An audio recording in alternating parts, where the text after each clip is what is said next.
All right, thank you, everyone, and welcome to the trustees meeting of July 26, 2022. It is 6 p.m. or a little bit thereafter. Mr. Baker. Ms. Orich? Yes, here. Mr. Unger? Here. Mr. Waller? Here. Mr. Mills, we have listed in the second point executive session, 6 p.m. Is there a need for an executive session, and under what parts of Ohio Revised Code, please? Yes, sir. I recommend that the board move to go into executive session in accordance with the Ohio Revised Code, Section 121.22G1, to discuss the employment and compensation of public employees. Also, in accordance with the Ohio Revised Code, Section 121.22G2, to consider the purchase of property for public purposes. Also, in accordance with the Ohio Revised Code, Section 121.22G3, to discuss pending or imminent litigation with the township attorney.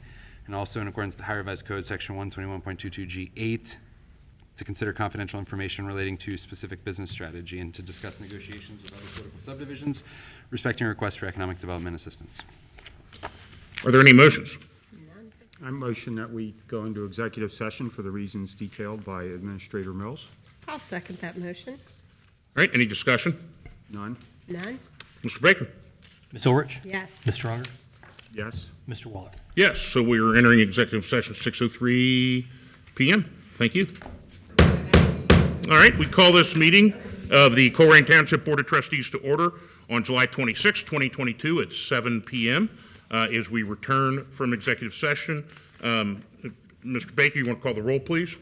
Ms. Ulrich? Here. Mr. Unger? Here. Mr. Waller? Here. Mr. Mills, is there anything to report from executive session? No, sir. All right, we'll go ahead and do the pledge in the moment of silence. I pledge allegiance to the flag of the United States of America and to the republic for which it stands, one nation, under God, indivisible, with liberty and justice for all. And if we just remain standing, please, for just a moment of silence and think about,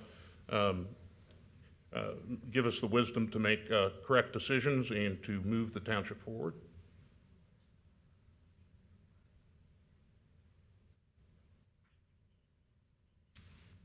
All right, thank you.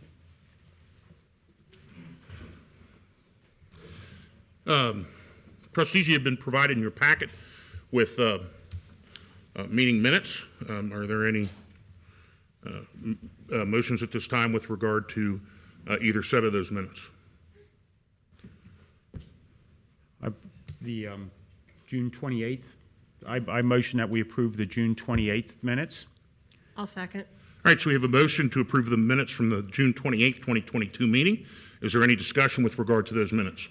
I sent you 3 or 4 typos, Jeff. Yes. And, okay, thank you for looking at those. I have no other comments. None. Okay, hearing no other comments, then we'll call that question a vote, please.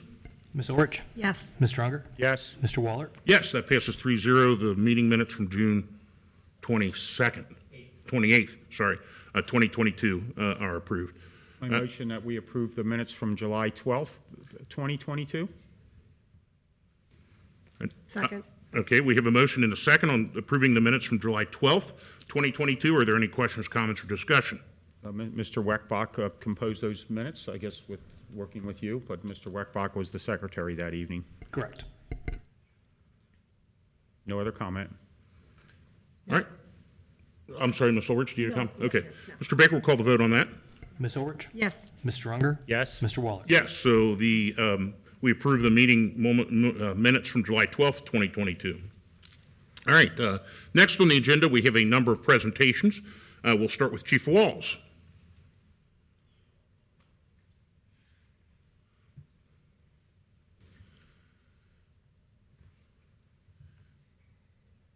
Chief, welcome. Thank you for coming. Good evening to the board and all of you in attendance. Tonight, we're here to do what is one of the more enjoyable parts of my job, and that's to introduce and swear in our newest career firefighter paramedic. Tonight, we'll be swearing in Tyler Leppert.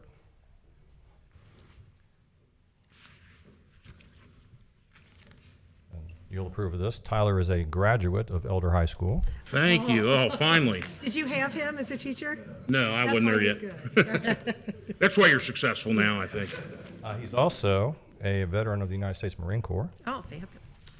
And in addition, completed his Firefighter 1 and 2, as well as his EMTB recruit class here at Colerain Township.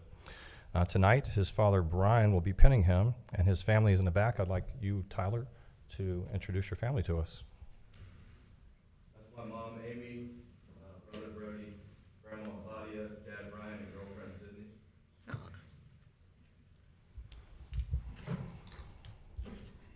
Thank you.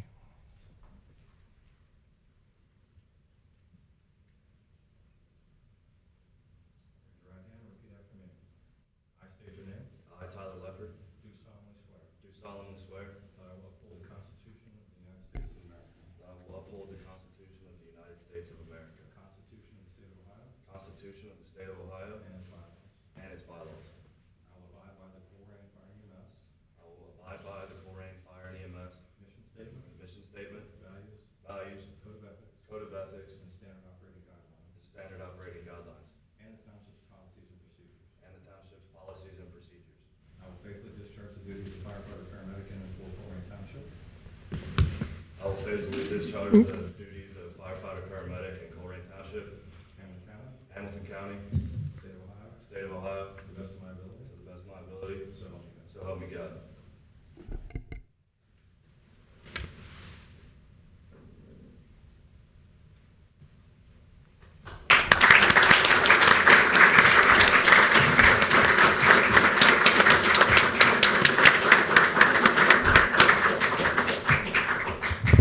Congratulations, sir, and as they say in Price Hill, out the Eora.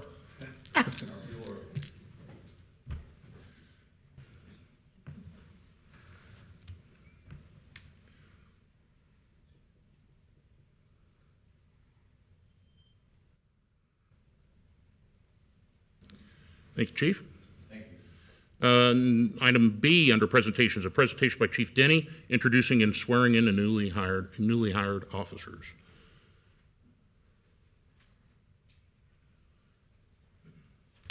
Chief, welcome.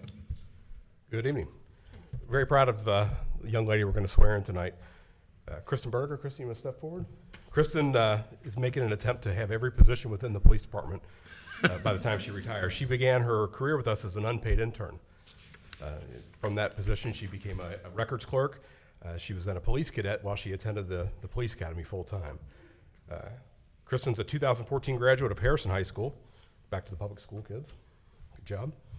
Is a 2019 graduate of the University of Cincinnati, where she obtained her bachelor's degree in criminal justice. While working as a records clerk, Kristen attended the Butler Tech Police Academy, graduating and successfully passing the State of Ohio certification exam just a few weeks ago.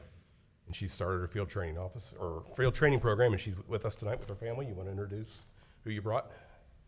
I know you don't want to, but There's a few. My husband Andrew, my aunt, uncle Bill, Debbie, my brother-in-law Kristen, my mom Kelly, my dad Doug, my sister Morgan, and then my friend Christina and her husband Jared, who also works here over in the Zoning department. Just zoning. with their son Teddy and their daughter Elsie. who's going to pin your badge? My dad. Ready to go? Raise your right hand and repeat after me. I state your name. Do solemnly swear that I will uphold the Constitution of the United States of America and the Constitution of the State of Ohio and its bylaws. I will abide by the Colerain Police Department mission in the United States. Police Department. Code of ethics, rules and regulations, police department policy and procedure. I will faithfully discharge the duties of police officer in Fort Colerain Township, Hamilton County, State of Ohio, to the best of my ability. So help me God.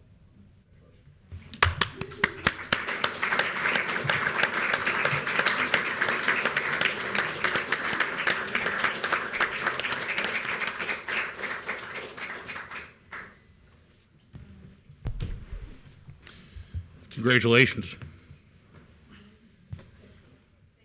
Good. Thank you. All right, we have next on item 7, a couple of public hearings. Mr. Mills? Yes, sir. We have two public hearings for you this evening, and we have Director of Development, Mr. David Miller, who will be presenting those items.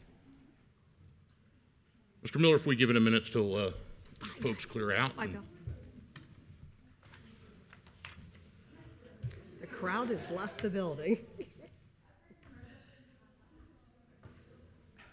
You're leaving too.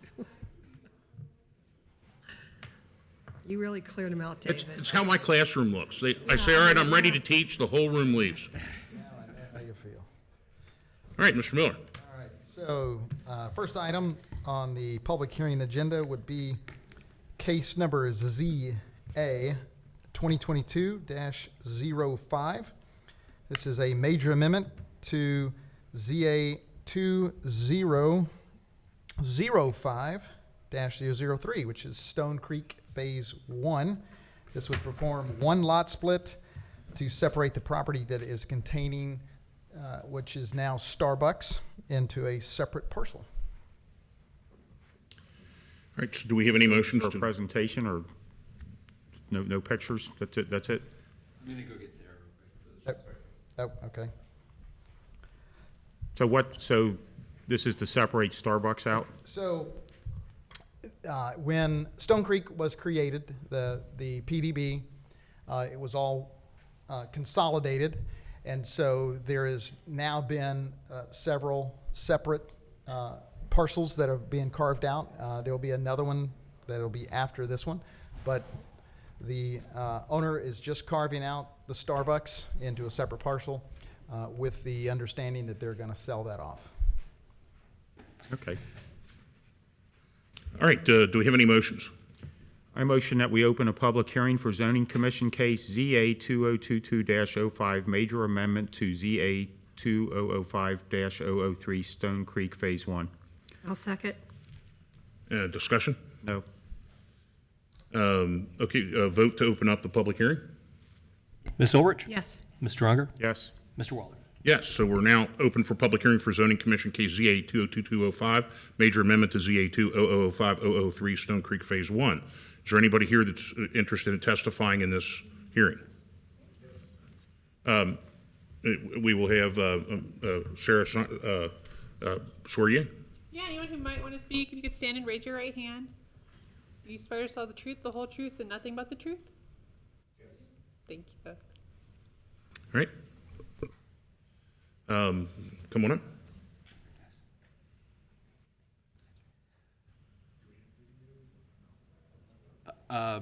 We can, yeah.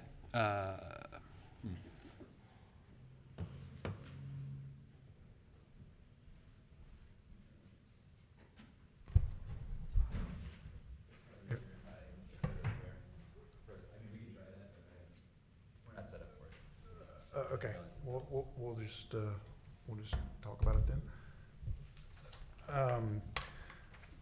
Good evening. Good evening. Thank you for hearing this case tonight. I'm assuming you have the presentation in your packet. So like what it was said here, that we're wanting to cut up the parcel that is part of the Starbucks parcel with the larger piece of Stone Creek Town Center. And the reason for this is that there was a condition in the original zoning case where the parcels had to be as one consolidated piece, and so that's why we had to go in front of the zoning commission. We were in front of zoning commission last month, and they made a positive recommendation. I believe the vote was 4-1 in favor of the project.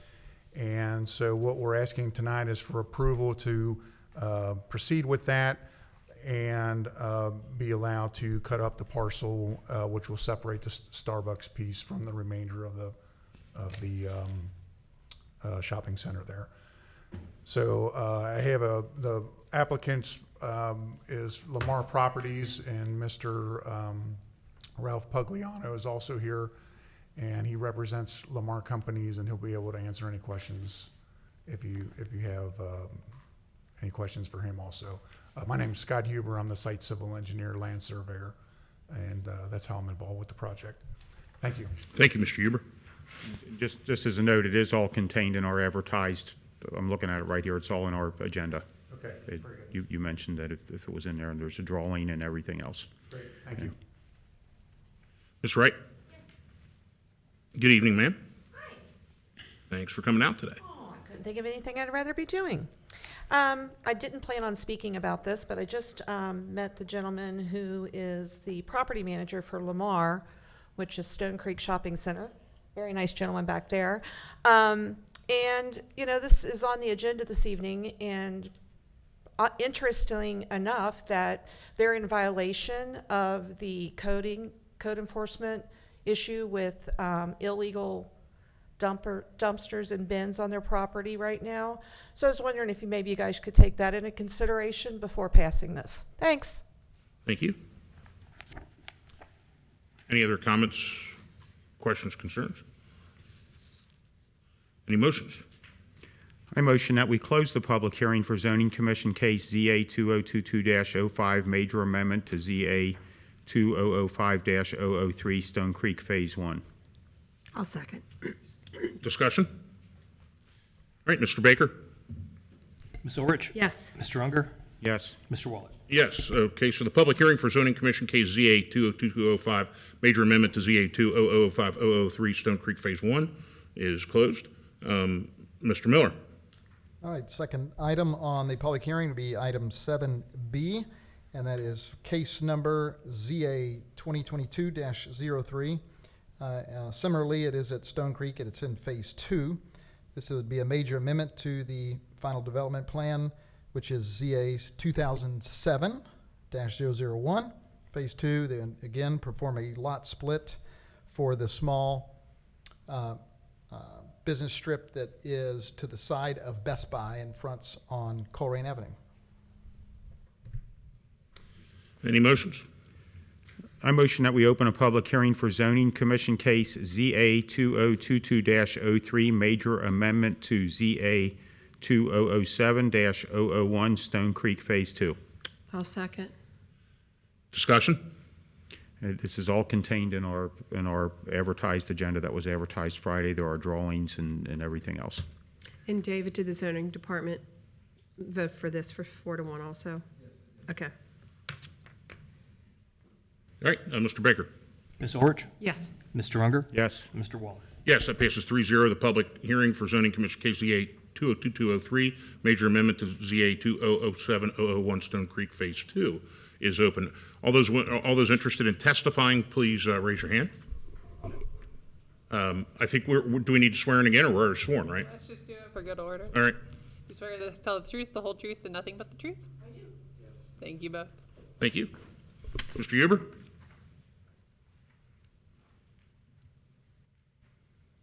Good evening. This is a very similar case to what we just talked about. This is for the Best Buy property and for the retail parcel that is, or property that is immediately to the east. Very similar type of situation here. So again, I'll be available for any questions, as well as Mr. Pugliano will be available also. Thank you. We're asking for approval. Thank you. Ms. Wright? Yes, I just bring the attention to the board that, again, this property is in violation of a zoning court enforcement. And I've also been having a conversation with Mr. David Miller about this ongoing issue. It seems to be ongoing. So I just want the board to be aware. Thank you. Thank you. Any other testimony? Any motions? I motion that we close the public hearing for zoning commission case ZA 2022-03, major amendment to ZA 2007-001, Stone Creek Phase 2. Second that. Discussion? None. Mr. Baker, please call the vote. Ms. Ulrich? Yes. Mr. Unger? Yes. Mr. Waller? Yes, that passes 3-0. The public hearing for zoning commission case ZA 2022-03, major amendment to ZA 2007-001, Stone Creek Phase 2 is closed, and there will be further action on that later in the meeting. Now we bring us up to citizen address, and I don't know if we've had anybody else sign in, but I have 3 folks interested in citizens address. There were no other. Okay. Yep. All right. And do you have? I do not this evening, but I can put it on my. Okay. I can put it on my phone. We have Miss Kathy Moore first.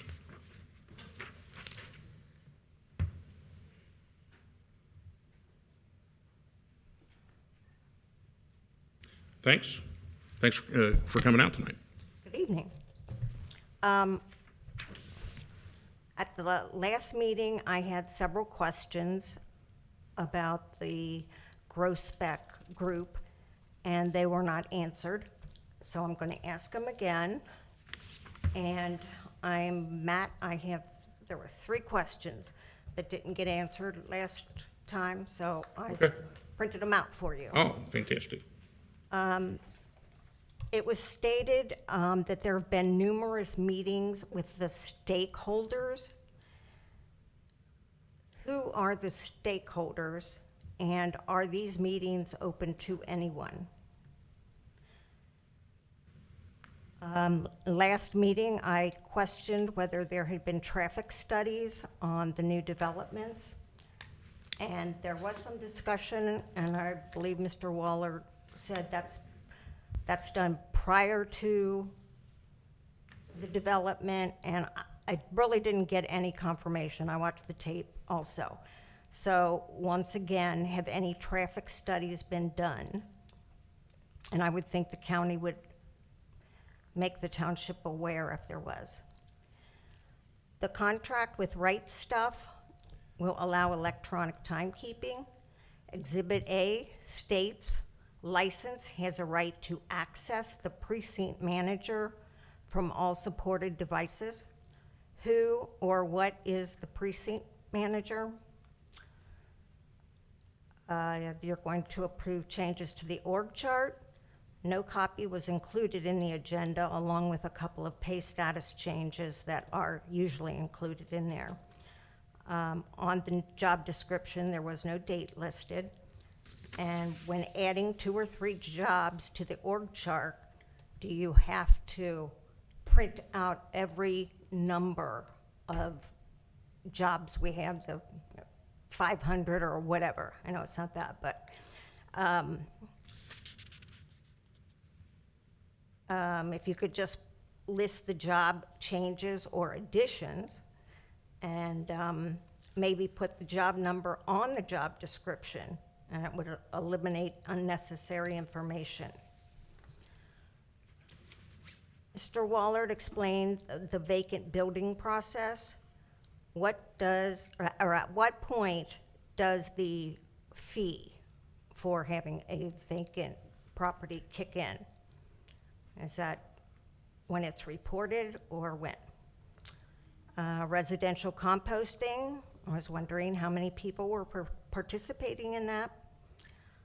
And if you could please explain gas aggregation. I know we're in a process with that, but I remember there was a man present at a meeting and spoke to Stephanie and I that it was just a process the township would approve. And so now we're paying Duke rates, and I'd like to know how much more are we paying for not locking in at the rate at that time. Mr. Weckbach is going to fulfill 2 full-time jobs from the job descriptions I saw. If he will be doing job sharing as the assistant administrator and a public works director, shouldn't there be 1 job description with details of what he does for each department, even if it is temporary? It sounds like the public works director will be performing most of the duties as the assistant public works director. Oh, and there's a promotion for one of the employees to make $36.54 an hour. Does the board know what that annual income is? It comes up to $76,003.20. Thank you. Thank you, ma'am. Mr. Bruce Perano.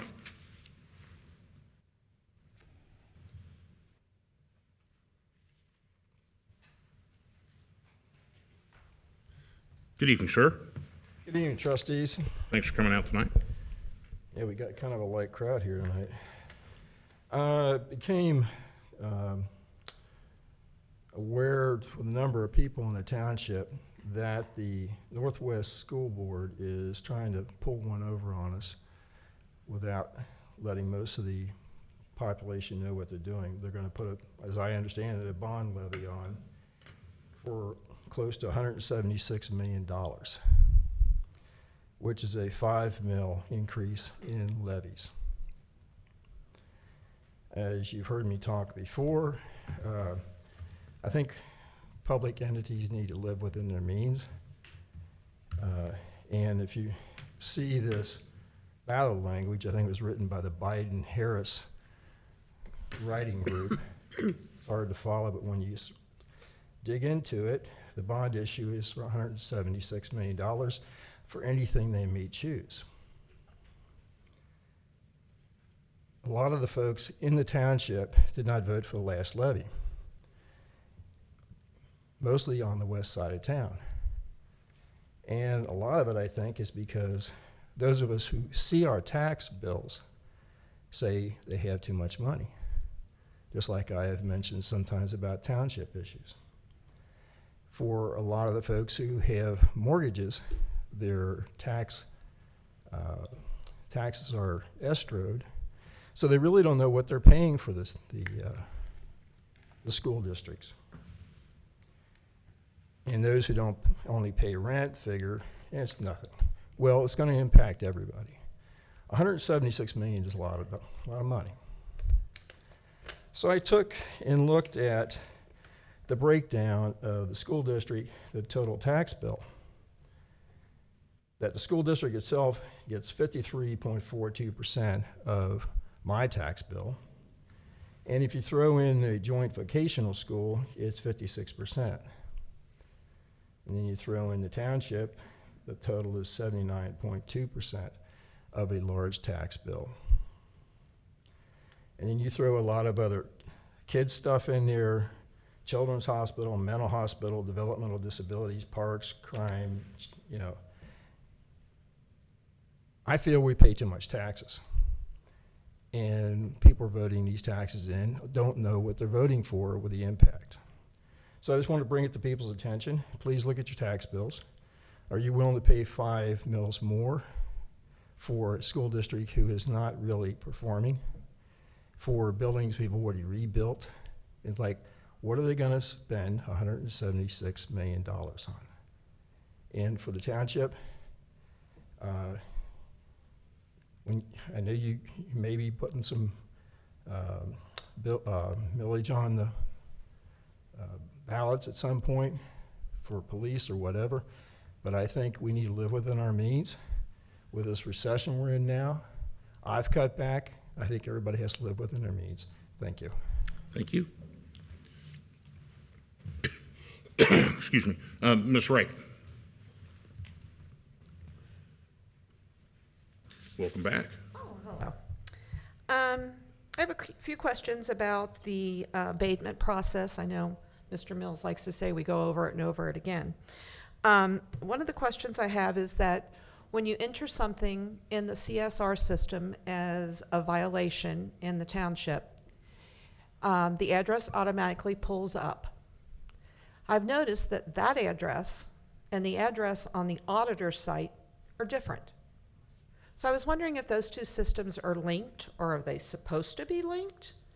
I'm wondering how many of these notices are sent to property owners that no longer own the property or have been, you know, moved on, foreclosed on, whatever. So I'm just wondering if that process is being carefully checked. The first two I went over on the agenda tonight, the addresses and the owners that are on the auditor site are different than the one that is on our CSR site. I'd like to give a shout out to a company that does work here in Colerain Township called Best Way. They are a dumpster service and trash service. I've been in contact with a gentleman named Robbie, who is a sales executive for them, for about the past 3 weeks about a dumpster that is a nuisance behind the property of the old Kroger building on Colerain and Springdale. It's been a trash haven forever. Mattresses, chairs, paint buckets, whatever. So, as Mr. Mills likes to point out, if I have time to point out something, I have time to do something about it. Well, I did something about it. It's gone. He called me today and said I owed him one because he wanted to know if I knew how much those mattresses weighed that are soaked with rain. Then he kindly put into his dumpster, which is not his responsibility, and towed away. That is great business practice, and I appreciate it. Also, I'd like to know, we had a meeting on May 31st, 2022, on Memorial Day, and there was a rather lengthy resolution passed on abatement. Where is that resolution? It's nowhere in the link on the township's website. Did it get signed? Was it followed through with? Also, Colerain Township, one of the biggest townships in Ohio. Why do we not have recycling? Every other township and city around us provides recycling bins for their residents. Cardboard, glass, anything like that. They used to be up here on the property, but they were a nuisance. People kept putting things in there that didn't belong. Well, that's kind of our motto. People who put things in bins where they don't belong. As a resident, I would like to have the access to use a community dumpster for cardboard, so I don't have to drive to our other areas and put my recyclables there. The township boasts about their Moody rating. How much money we have. We're out of debt. We're setting the next few trustees up for great success. All this money we have saved. Stop. Spend my tax money on me. I live in a crap hole. This community is filthy from head to toe. You all can sit up there and say, oh, well, no, I don't. If you drive up and down Colerain Avenue, you could take a snow shovel and pick up the debris, crap, cigarette butts, and trash that are laying there. I know, it's a county road. It's a state road. It's my community. If you follow me on Facebook, our group is Anything and Everything Colerain Township. And I can tell you what, everyone on that page has the exact same opinion. Clean up our community. Thank you. Thank you. We are moving to administrative reports. Very good. I believe maybe the only administrative report we have this evening is from our fire department.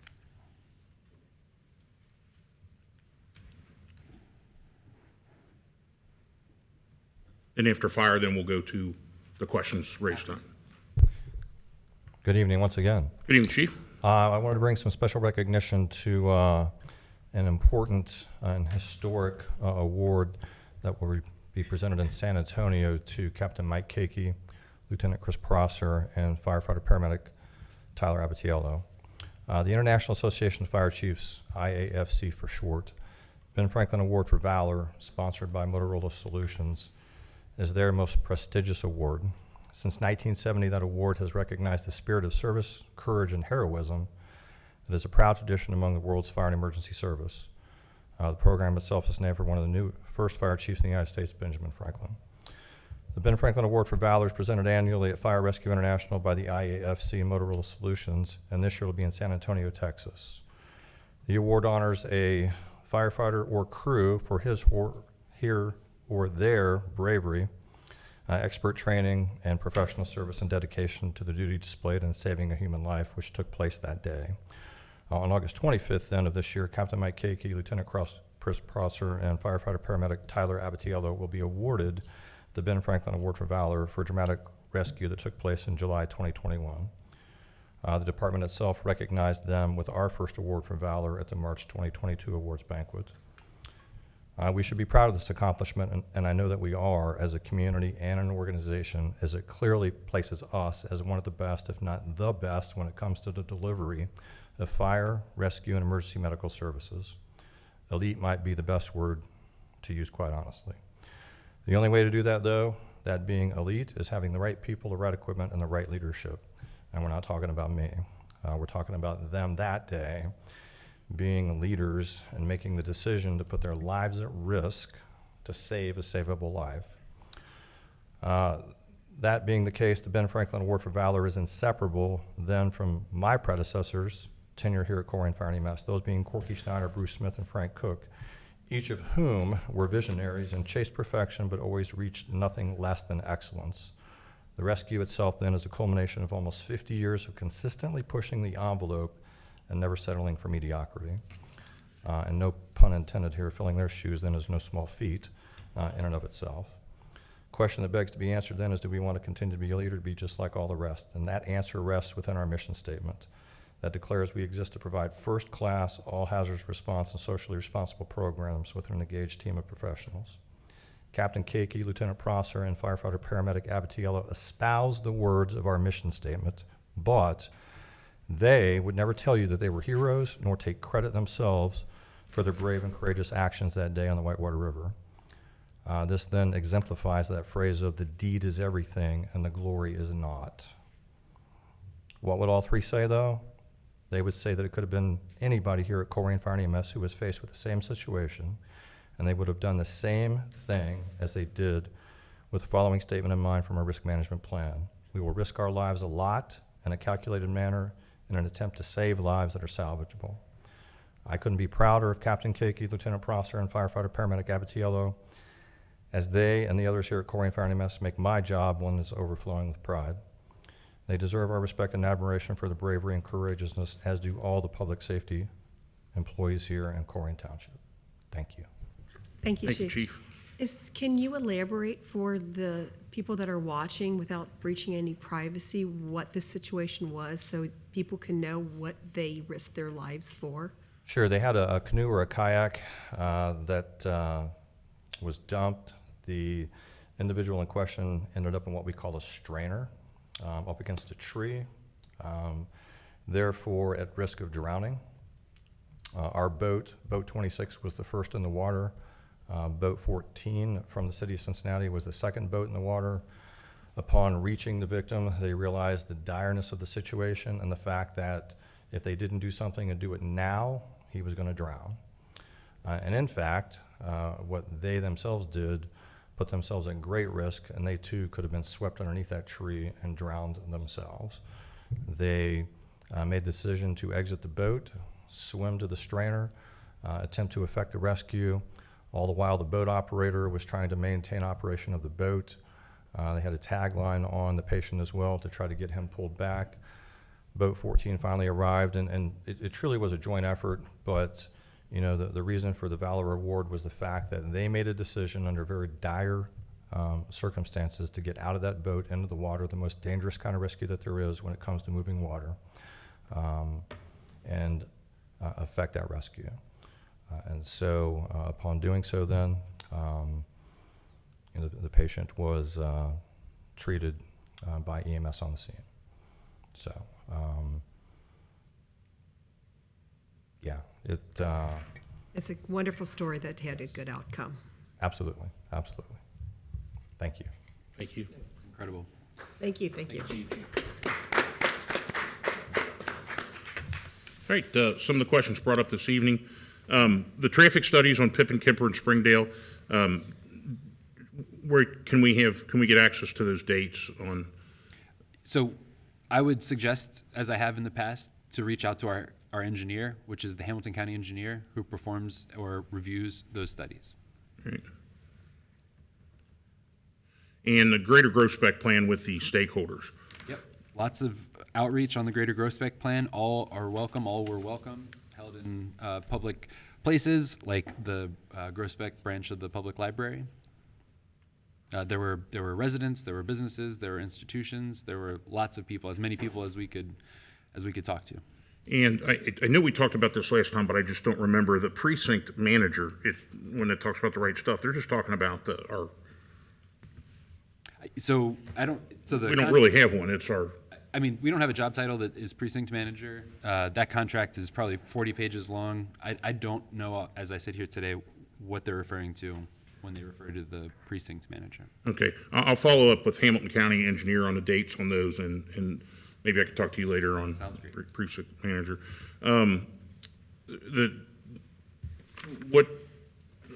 When we add to the org chart, do we need to print out all the jobs? We do not. All right. When the fee kicks in for vacant or foreclosed is actually the date that we send that out, right? Yeah. So as soon as, so again, as you mentioned at the last meeting, the process is we determine that a property is vacant through an inspection. When it's determined vacant, It's vacant. It's vacant. Yeah. And then we hand it over to pro champs. They attempt to make contact with the owner of the vacant property, and they attempt to recover the cost of the vacant license. They give that 30 days, and then after 30 days, they send a second request. They give that 30 days, and then if that doesn't work, it goes to housing court, which probably is a 90-day window then. Yes, ma'am. Is that starting though with the date that ProChamp sends them a letter, or does it go back, they've been vacant for 4 years, do they go back?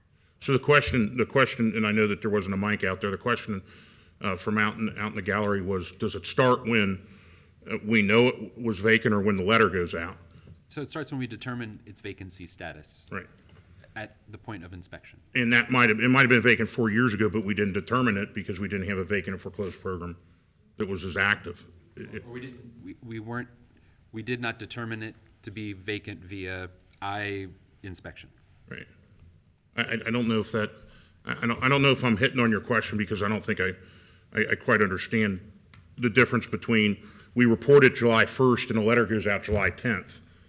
I mean, it's, no, I want to understand what your question is. And Well, it's just that there have been vacant buildings reported in the CSR system for a long time.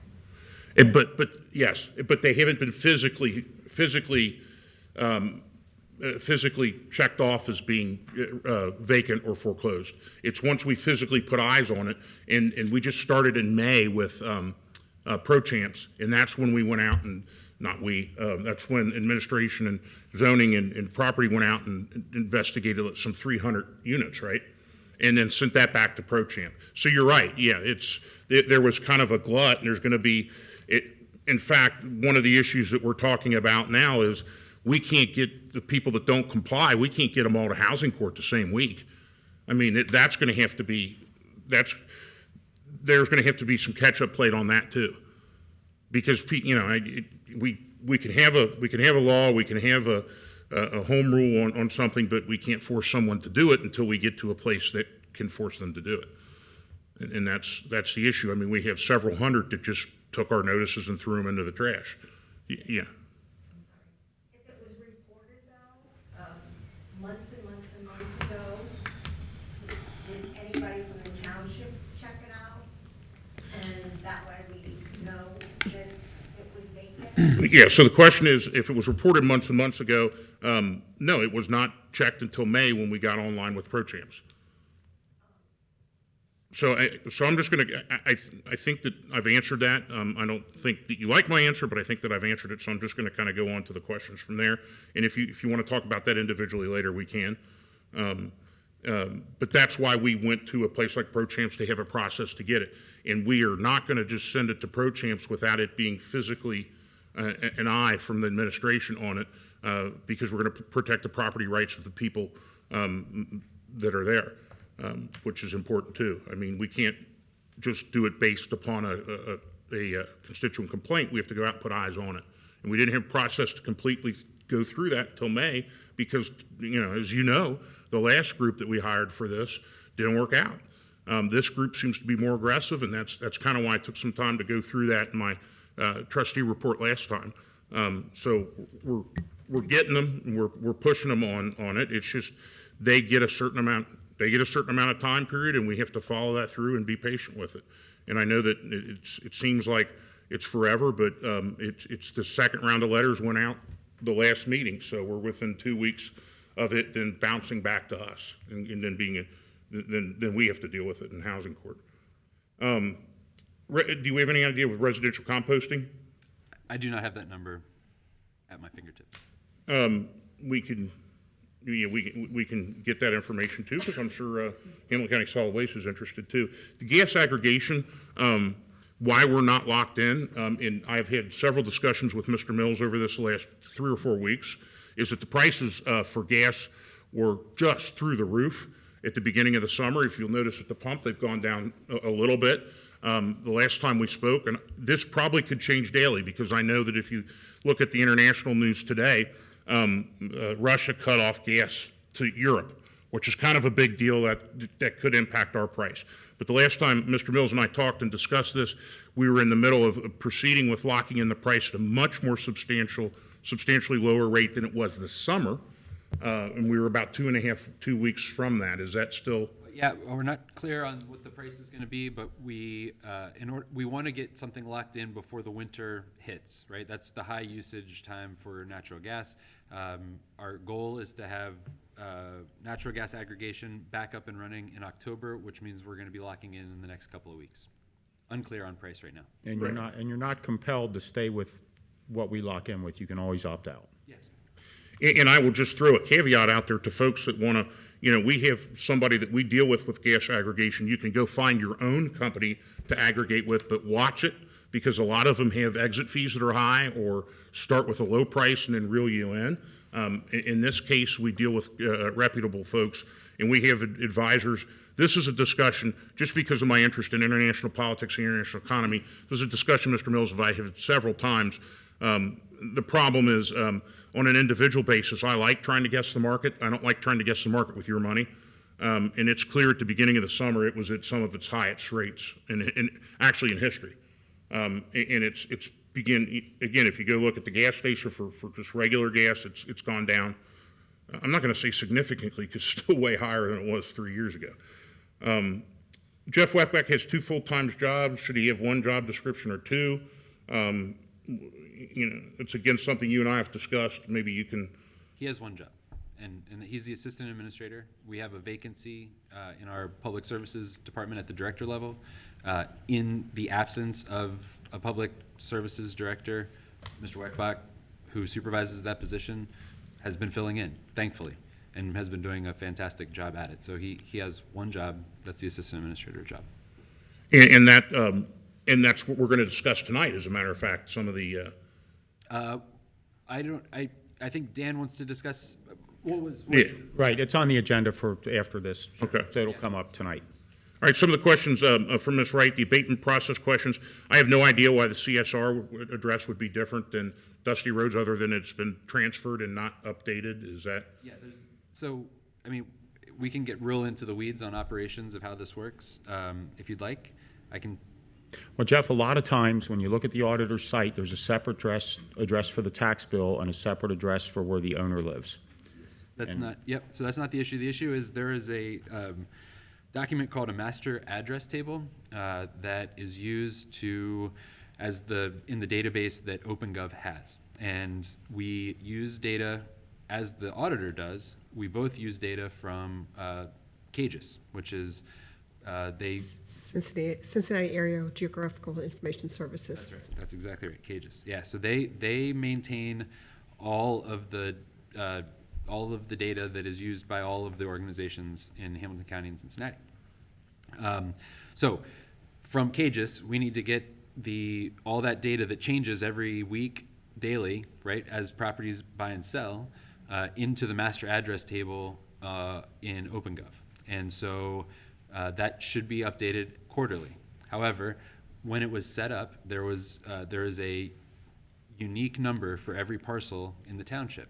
There are tens of thousands of parcels in the township. There's a unique number for those, and there's an issue right now with that unique identifying number. And so we are working with OpenGov to resolve that issue, which will allow us to update the master address table for OpenGov, and those will be updated on a quarterly basis. I can tell you, though, that we do not send the code enforcement correspondence to the folks in OpenGov that's listed in OpenGov. We use the auditor's website, which is the most updated from CAGIS, right?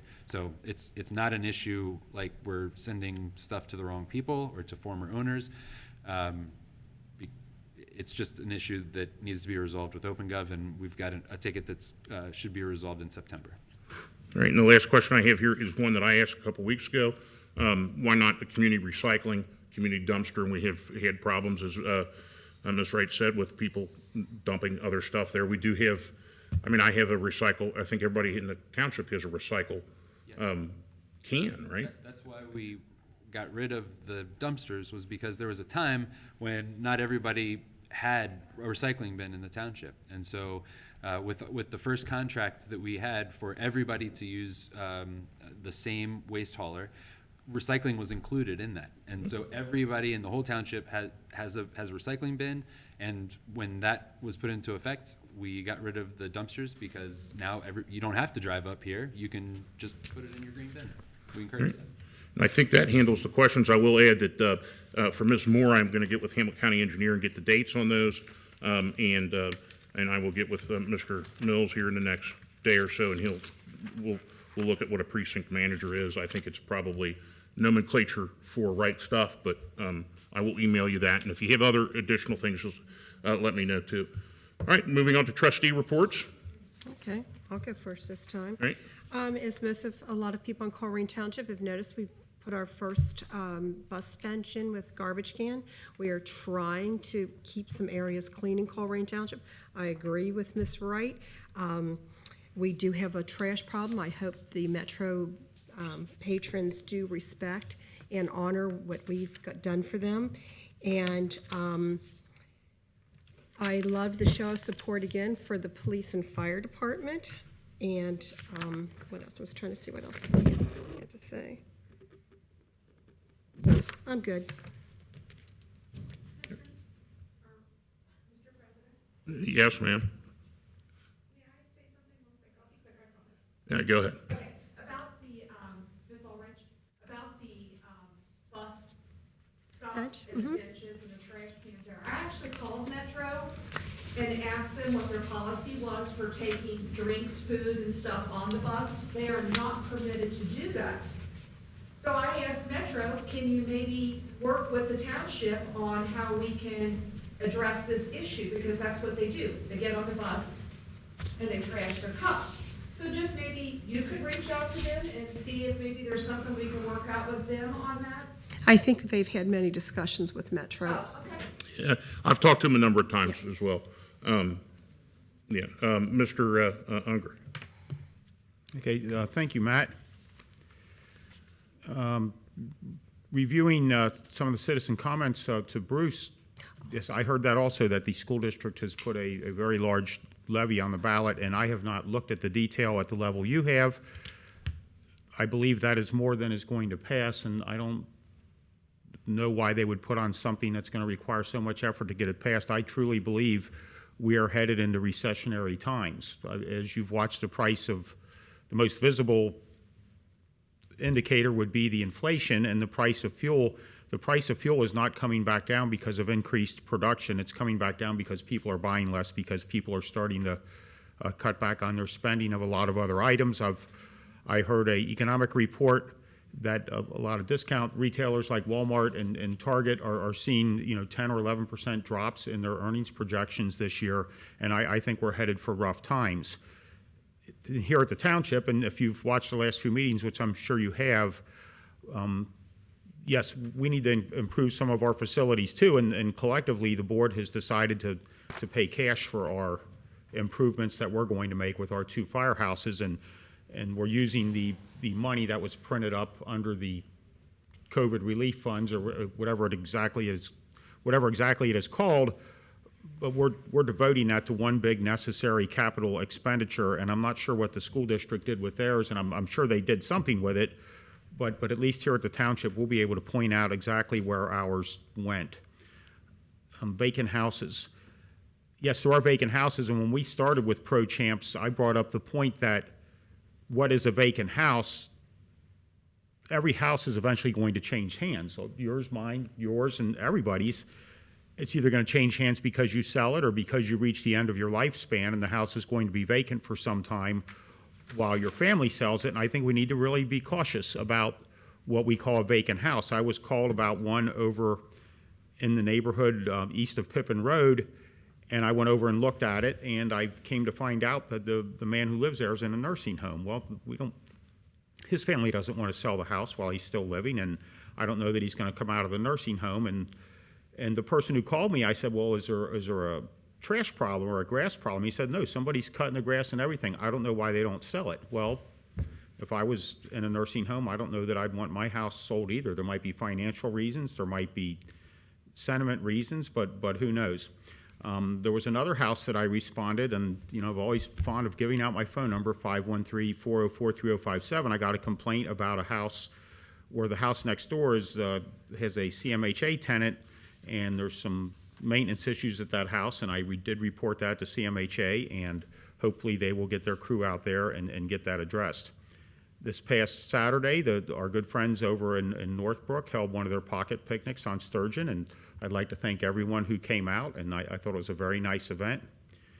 And I think that is about it for me. Thank you, Matt. Thank you. Just a couple of items tonight. Again, congrats to Fire and EMS, a well-deserved award. That's, I don't know that people outside of government know what the Ben Franklin Award is, but it's a national thing. It's a big deal. And I haven't read the article yet. It's in my reading list, but congrats to Police and Fire, who were featured in, it's Public Administration magazine for the quick response. And that'll be on my reading list today or tomorrow.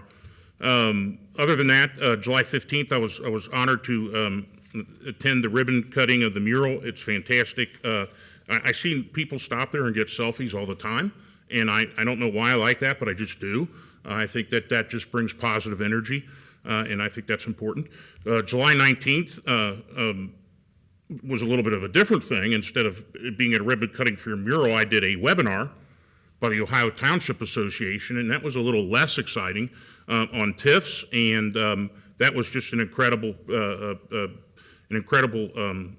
presentation. In the stuff is changing so frequently, and there's so many different economic tools, but the Ohio Township Association did a great job with that. The next day, on the 20th, we had the Hamilton County Solid Waste Policy Committee meeting where we forwarded the draft plan of the solid waste to the Ohio EPA. The Ohio EPA was actually on the line remotely because there's some changes that folks on the policy board want to make with that plan, and it went back and forth. Is it better to be late, or is it better to send a revised plan? I guess we figured that, at least I figured when I voted, that if we send a revised plan, we would actually get more time to work on it than if we were just late. Because it takes them 90 days to give their seal on the plan, then you could send back a revision. We did name the general have an opening for general interest member on the policy board. Health Commissioner Kesterman and I spent a couple Thursdays ago all day interviewing candidates for that. All the candidates were fantastic. I recommended and motioned, and the Health Commissioner also recommended and motioned and unanimously selected was Mr. Dom Peebles. He is a remarkable young man who owns does a nonprofit called Brick Gardens. Brick Gardens works to turn empty lots and buildings into urban farms, especially in areas that are food deserts. He has got an enormous amount of energy. He was into green before green was cool, I guess. I mean, he's a conservationist. He comes from a farm in Kentucky, and he was educated at Morehead State, but decided that he wanted to bring those skills to areas that need that are food deserts. And I think he's going to be a fantastic addition. July 23rd, again, thanks to the folks in Northbrook for the pocket picnic on sturgeon. That was fantastic. July 26th, I visited Home Buys. The new store opened in, I keep saying where Dick's was. It wasn't Dick's. It was, which one? Hobby Lobby. Hobby Lobby, okay. Mr. Miller, he said, I met with the Vice President of Operations for the company and the store manager. The VP of Operations said that Colerain by far has been his easiest area to get opened, although he had some complaints about county versus township, and in his previous store that he opened was Toledo, and I believe half the people that are on that City Council of Toledo are now facing indictment now, and that might explain why it was difficult, but they're having their grand opening a week from tomorrow.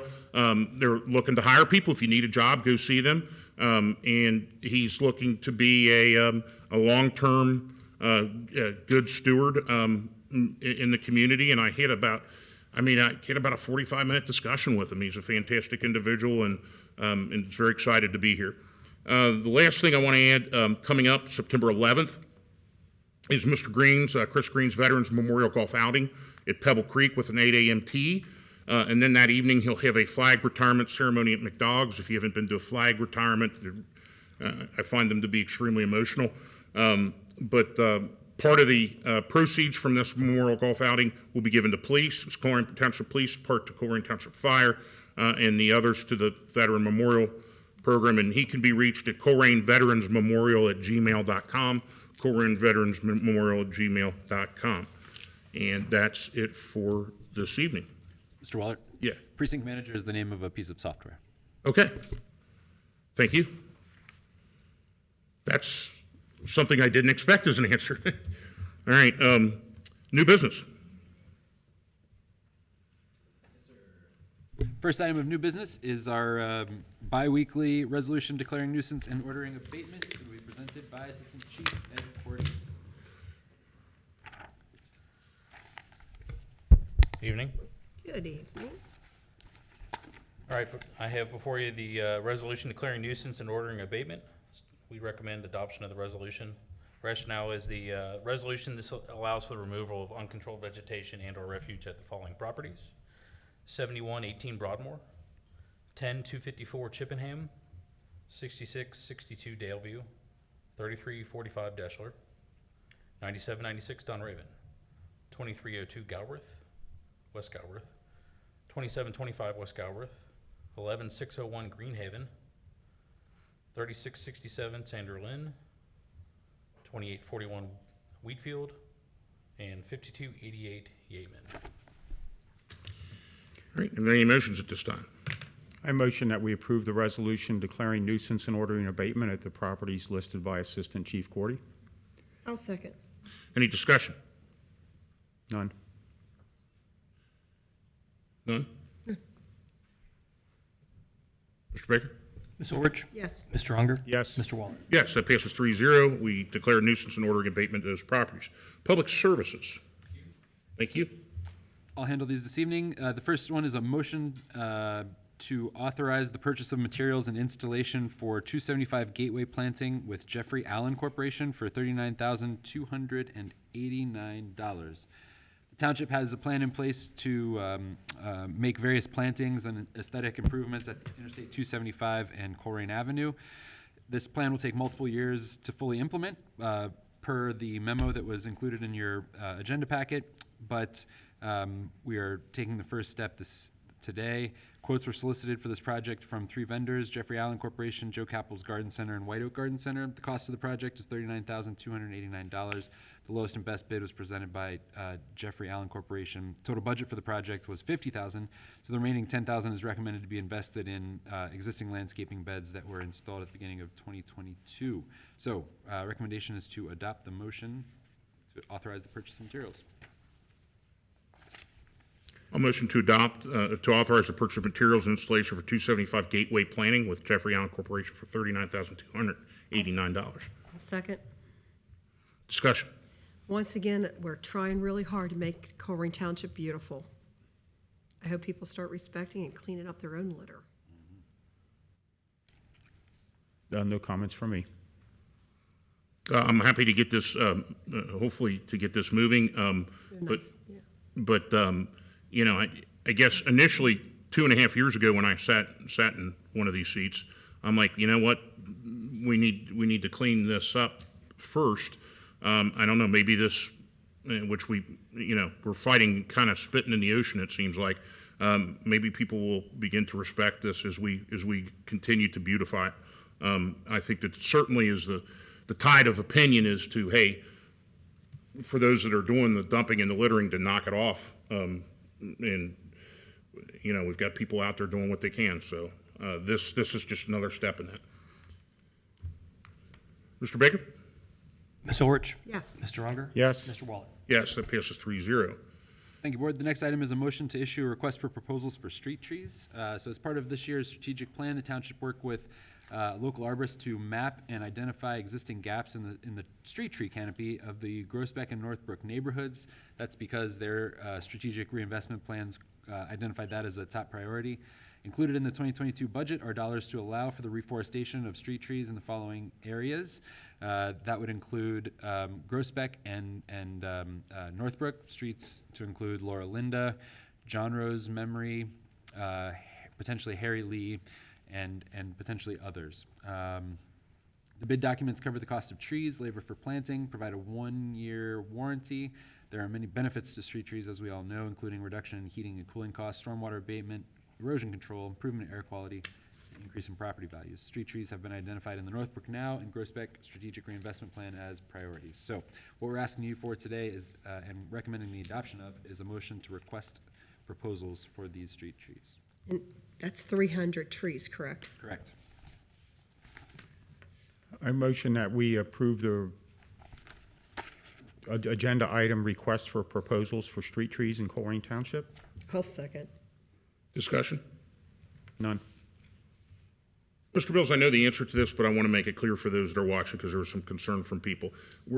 We've got arborists doing this, not me looking through a book saying that's a pretty tree. Right. So these aren't going to be things that the root systems are going to attack various sidewalks, concrete, any of that kind of stuff. There's not a silver maple on this list. Yeah, so the arborists have identified a palette of trees that are known as good street trees, including the bosque elm, the green-veined zelkova, the blaze maple, swamp white oak, redbud, Japanese lilac, blaze maple again, and the Coosa dogwood. So that to alleviate anybody's concerns with regard to, we're not putting in like a cypress. Right. That's going to envelop your house, or bamboo that's going to take over the neighborhood. Yes. Mr. Baker? Ms. Orich? Yes. Mr. Unger? Yes. Mr. Waller? Yes, that passes 3-0. A motion to issue request for proposals for street trees. Development. Mr. Miller?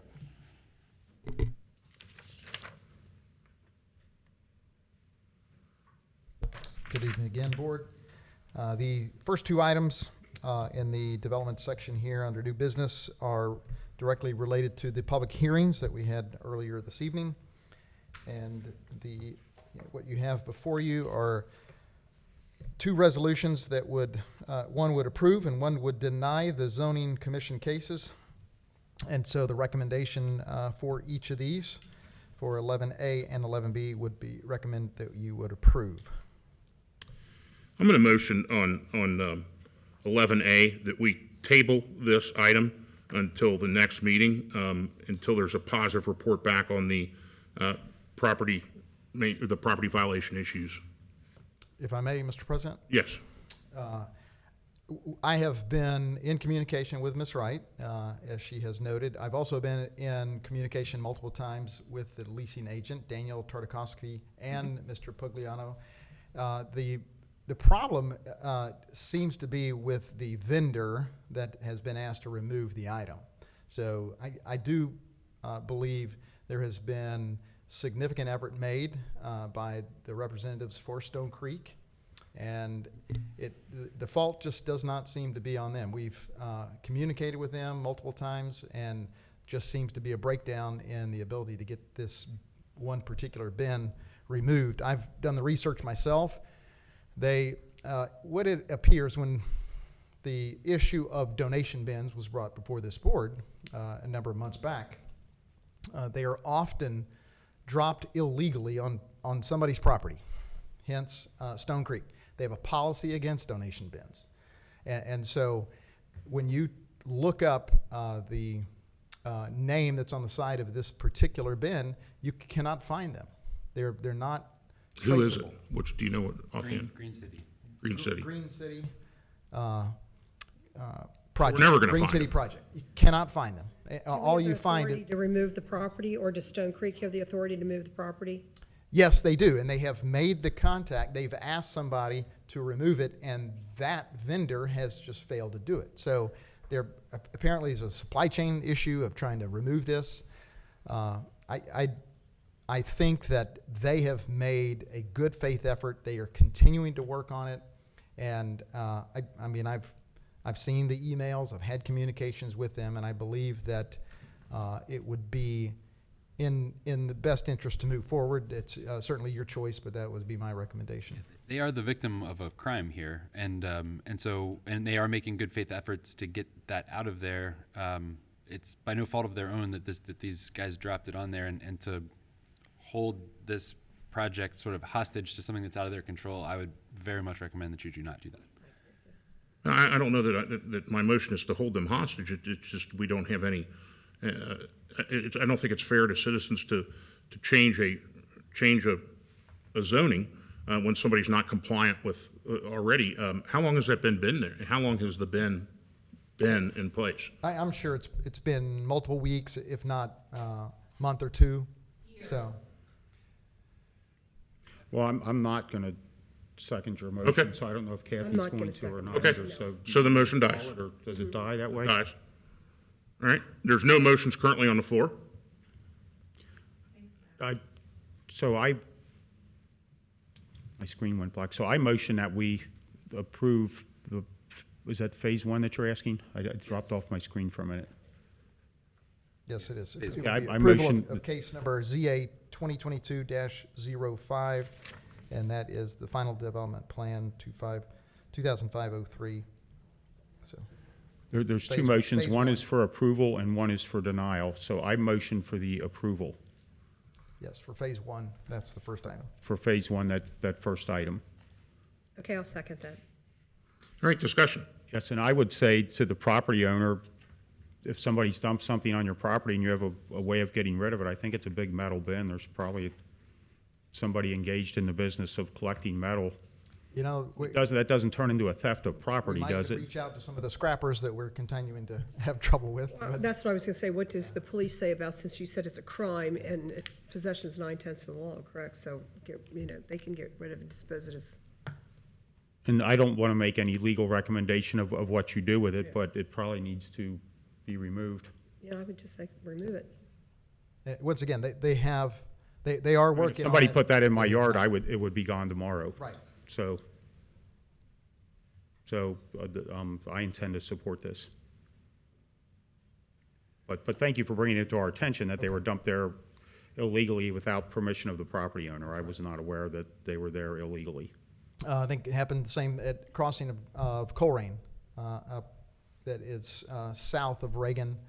Happened the same way it happened there. And it's important there's a distinction, right? Not all of the donation bin operators are operating this way, but some are. So, I mean, there are those like St. Vincent de Paul's, like Matthew 25 Ministries, like lots of reputable places that actually sometimes execute leases with the property owner in order to be there. And for that, we now have a zoning process by which they can get a zoning certificate if they meet certain criteria. But there's a number of folks that they were just dropped there, and they are disreputable donation bins, and those are in the process of being removed, and I have no doubt that will be gone in the very near future. And we have a process by which we work with the property owner or the bin owner.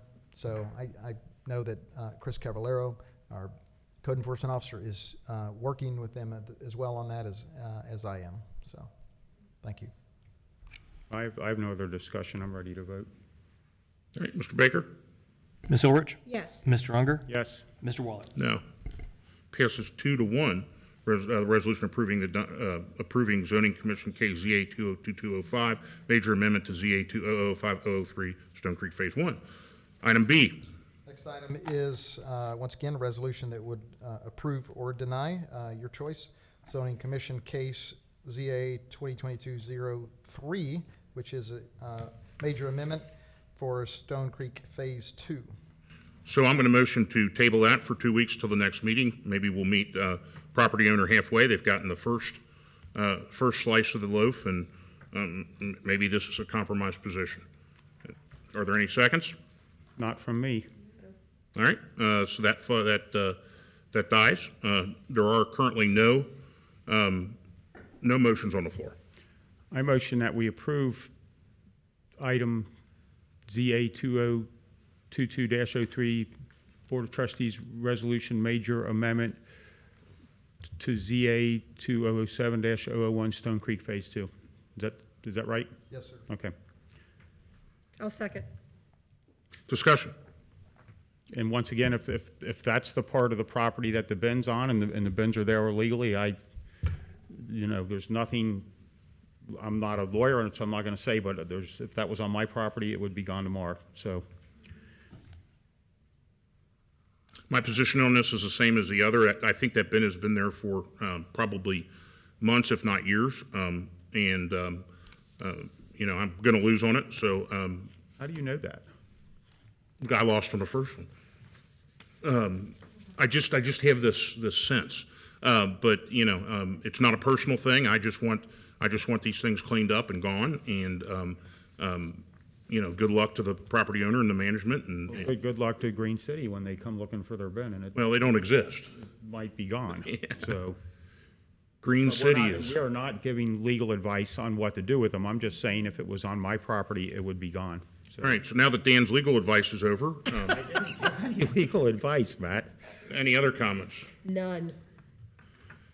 Mr. Baker? Ms. Orich? Yes. Mr. Unger? Yes. Mr. Waller? No, that passes 2-1. Approving zoning commission case ZA 202203, major amendment to ZA 2007-001 Stone Creek Phase 2. Item C, Mr. Miller. Mr. President, the item for 11C would be a motion setting a public hearing on August 23rd, 2022 for zoning commission case ZA 2022-07, which is a major amendment to ZA 2002-02 for a zoning map amendment, and it is rezoning from R6 to PDB, and this would rezone and develop the property as an expansion of the adjacent automotive sales facility, which is Weiler Honda at 8950 through 8986 Colerain Avenue. So it has been through the zoning commission, and so it has to have final approval by the Board of Trustees. I motion that After we. a public hearing. I motion that we set a public hearing for August 23rd, 2022, for our 7 o'clock meeting that evening for the zoning commission case ZA 2022-07, major amendment to ZA 2002-02 zoning map amendment R6 to PD-B. I second. All right, discussion. That it'll be at our 7 o'clock meeting that evening. It won't necessarily be at 7, but it should be on that agenda, so. So that's just a motion to set the meeting. We'll call a vote. August 23rd. Ms. Orich? Yes. Mr. Unger? Yes. Mr. Waller? Yes, that passes 3-0. That meeting will be held, a public hearing will be held August 23rd, 2022 for zoning commission case ZA 2022-07, major amendments to ZA 2002-02, zoning map amendments R6 to PDB. Administration. If I Yeah. might make just one more Yes, sir. note from the Development Department, that the Auditor of State today released the final version of our basic audit for our Community Improvement Corporation with 4 stars, meaning that the CIC demonstrated what they deemed the highest achievement in open and transparent government. And on a related note, we actually had more transactions for the CIC for public records requests than we actually had financial transactions. So I would say that's notable. Thank you, sir. All right, thank you. Administration. Thank you. My understanding is, Trustee Unger, you'd like to discuss the job description for Assistant Administrator and Director of Public Services. Sure, thank you, Jeff. And what brought that about was the initial draft agenda that came out has a job description for another position, Assistant Director of Public Services. Over the past, I've been here 5 years. I'm 4.5 years into it. There have been 3 people that have represented the Public Works Department, and tonight you will be bringing forth a 4th person to represent the Public Works Department. I want that person to be successful. I want to set them up for the highest level of success possible. And these are all 3 tied together, and I realize this is the next item, but I've looked at the job description for Assistant Township Administrator, which Jeff Weckbach has done a fabulous job of, including assuming the role of Director of Public Services. And during that time, Jeff, you've gone out with your internal staff to interview various persons to be a Director of Public Services, And I don't believe you found the right person that you think fits in. And to that end, it is a lot of work, and it's a lot of work for Jeff Weckbach to be doing both jobs. And I think a somewhat middle happy solution would be to develop a new position, Assistant Director of Public Services. I looked at that scope of job description also. And after looking at the three and thinking about what's the most important part, and I think we might have two different ideas about it, and I'll preface my remarks by saying, perhaps you've talked to the other trustees about this. I don't know. I can't have discussions with the other two, so we're having it right now. I want the person, whether it's Tawana or whoever, to be successful in that position. And on Thursday, I did talk to Jeff Weckbach about this, and I did speak to one of our longtime Public Works employees, and I spoke to Tawana also, and she is excited about the position, and we talked about all the different parts of it. And to me, the most important part, the biggest single the highest dollar asset that this township owns is actually our system of streets. A lot of them have been constructed over the last 50, 60, 70 years. If you had to replace them all at once with all the curbs and storm drains and drainage, it might be $100 million to replace them, but we've spent that money over the last 70 years. So I think of all the skill sets required for a Public Works Director or an Assistant Public Works Director, the most important skill set is understanding road construction technique, road materials, and such. Everything from preventive maintenance measures like crack sealing and various surface treatments like rejuvenator or ODOT microsurfacing, the different types of asphalt, the smaller aggregate surface mix, the larger aggregate that provides a base for asphalt called base mix asphalt, the proper preparation of sub-base, different problems that you can have. The Hamilton County engineer tends to hand off roads to us that were built on top of clay with no gravel underneath them, why that's important, how all that works. I'm not asking for a certified engineer, but I'm looking for somebody, maybe if we haven't found that right person yet, maybe we reach out to the private sector, where any one of the paving contractors or concrete contractors like Baker, Jurgensen, Barrett, or Adlita, or anybody else. I'm looking for somebody that's got that level of years and years of field experience that maybe wants to get in out of the sun and the rain and take all that experience and combine it into a Public Works Director position. And I know you've interviewed some great people, but I just don't know that you've looked in that area. So in looking through what's been written up and proposed for the role of a Assistant Public Works Director, one of those items is to have broad working knowledge of the principles, practices, and techniques of road management and stormwater infrastructure maintenance. And after having a very nice conversation with our candidate, who I think does exceptional at her current job, she has said that that's an area where she needs more experience. So I would ask that as we get to that item, and I want to be able to support this, but I would ask that we take that one part out of the job description for Assistant Director of Public Services, so that when that potential employee's evaluation is done, we can look at everything else and say, wow, they're really hitting the mark. This is great, because that's something that only comes with time. I was in that industry for 20 plus years, and I'll give you a great example. We were looking at a parking lot of the Cincinnati Health Center down on 8th and State Street, and there was a crack in the lot, and the manager wanted us to repair it, and I looked at that crack and I thought, well, that's there for a reason, and he was like, no, just mill the lot and pave it, and that's not what I saw, and when I looked at that, I thought something's going on below grade. I went over to MSD, I pulled some sewer maps, and I come to find out that in 1888 there was a brick sewer built underneath that parking lot, and whoever sited that building 30 or 40 years ago actually put it right near a brick sewer. I imagine it was municipally owned land, and they thought that was the best place to put it. I want somebody that can go out and look at a parking lot like ours or a road and just see those things and know them up front. And I just don't know that our candidate that's on for the Assistant Director of Public Services has developed that skill set yet. All the other skills in there I think would be great, and it'll be really good to get somebody in that position to lift some of this away from Mr. Weckbach so he can focus on his duties. And then part of the reason that I have this on, that I asked to put this on the agenda is the Assistant Director of Public Services.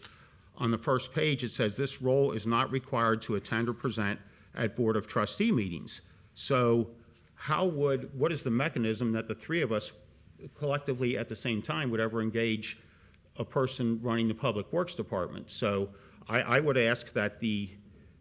Weck, even though he's been doing it, I don't see that in his, if we're gonna have job descriptions. So I would ask that in Mr. Weckbach's job description for the time being, until we fill the Public Works Director position, that he's here, and he's not here tonight, but he's here to report to us and allow us to challenge some of what's going on in Public Works, because individually I can call him, Matt can call him, but we can't have that conversation because we're limited by our ability to get together and talk about these things. And if I can get support from my other trustees on just pulling that requirement that our potential Assistant Director of Public Services has that broad working knowledge, all the things I've listed and so many more. And it's just something that comes from years and years of experience to be able to go out and look at a pavement or look at a final construction or even audit a project. And I'll use the example of if we have a sidewalk program. If we have a sidewalk program, is this coming in okay, Dana? 'Cause if we have a sidewalk program and we're auditing the project and there was 80 yards of concrete to get delivered, 10 8-yard loads, and we're looking back to make sure we got our 80 yards of concrete, would it ever occur to the Assistant Township Administrator that was auditing that project, and that person started looking at those concrete tickets and thought, wow, the truck left the plant, it got here 20 minutes later, it left the job 35 minutes after the truck was loaded. Wow, what's this one that sat for 2.5 hours? Once you mix, and I don't mean to be getting in the weeds, but this is something that I think this assistant director needs to know, and that the skill set's just not there yet. Once you mix water and cement and sand and gravel, that cement begins to hydrate and it starts to set up. And what happens when there's a late concrete truck on the job is the finisher wants to spray a little bit of water on the top so he can get his finish on there. Well, 6 months later, the first time salt's put on it or the first time it freezes, that the top of that surface starts to delaminate. So, the project doesn't turn out right because it just takes years and years of experience to know all these things. And I want this to be successful. And maybe this position will eventually evolve. I think there was a time when half of the job was roads and the other half, didn't you have 2 separate people for parks and roads? There were actually, this is 3 jobs in one. Community Center Director, a Parks Director, and a... And I want to support this, but I don't want to require that person to have this knowledge, which they don't have right now, because if we hire that person right now, they're starting out without that critical skill. And it's nothing personal, it's just, I really, as this goes on, and we're not finished with it tonight, and I hope eventually we get a Public Works Director candidate that we can all agree on, and looking at that position title, it says broad working knowledge of the principles. It says the same thing it says in the assistant one, but I want to expand that and make sure we get the right person. And under the critical skills and expertise, I want that to say 5 years of road materials and road, or some amount of years of it, rather than, hey, I've read this magazine and I think this is what it is, because it's something that happens over a career. It's nothing that you learn when you just start it. And maybe we end up going to another municipality and stealing their Public Works Director. I don't know. But I want this to be successful. We've talked about it over the years. This will be the 4th person representing that department, and I'm obviously passionate about it. And if I can get my fellow trustees to agree to pull that one item out and then put a requirement, and I know Jeff Weckbach does it anyway, but it doesn't say anything in here about having a person to report on Public Works. And I would ask Matt or Kathy, how would the 3 of us ever have a discussion? Well, where do you want to put that? Where do you want to put Well, that? just somewhere on the. On the directors, not the assistant director? Is that Well, what? I want if we're gonna have a job description, I want somebody here that's gonna report on what's going on with Public Works, and I'd like that to be on Well, Jeff does Jeff Weckbach's. Bach have a He already five-year does it. knowledge of concrete? Well, no, but he's currently Yeah, supervising but that but he's person. already doing the job, but now you want, He's got a year's worth of it, so I he's know, off but I to a don't think he's start. like, you just said 5 years of it. I don't think that's. I wanna put that in the Public Works Director's, I don't job think that's- description. Okay, let's deal with the easiest first. I think the easiest first is Mr. Weckbach reporting, which is something I think you and I discussed that he would be doing that anyway, didn't? That's will be his. Yes. Yeah, I don't think it's gonna be an issue to put that down in the job description if. And I'm only asking for it because it clearly says on the Assistant Director that this position does not report Right. at trustee meetings. Yeah. So, I mean, if we do this, then when we hire a public services director, we'll have to take it out. Right. Right now, what's happening is that, as has been the case, Mr. Weckbach is filling the void of not having a public services director. Right, and that's So if still it's gonna be in- an open position. Right. So if it's in the public services director's job description, Mr. Weckbach is filling that void. So respectfully, I don't think that it's necessary to change Mr. Weckbach's job description to say that you're going to report on it, because eventually it's not the end condition that we're going for. Happy to do it. That's how it's going to work.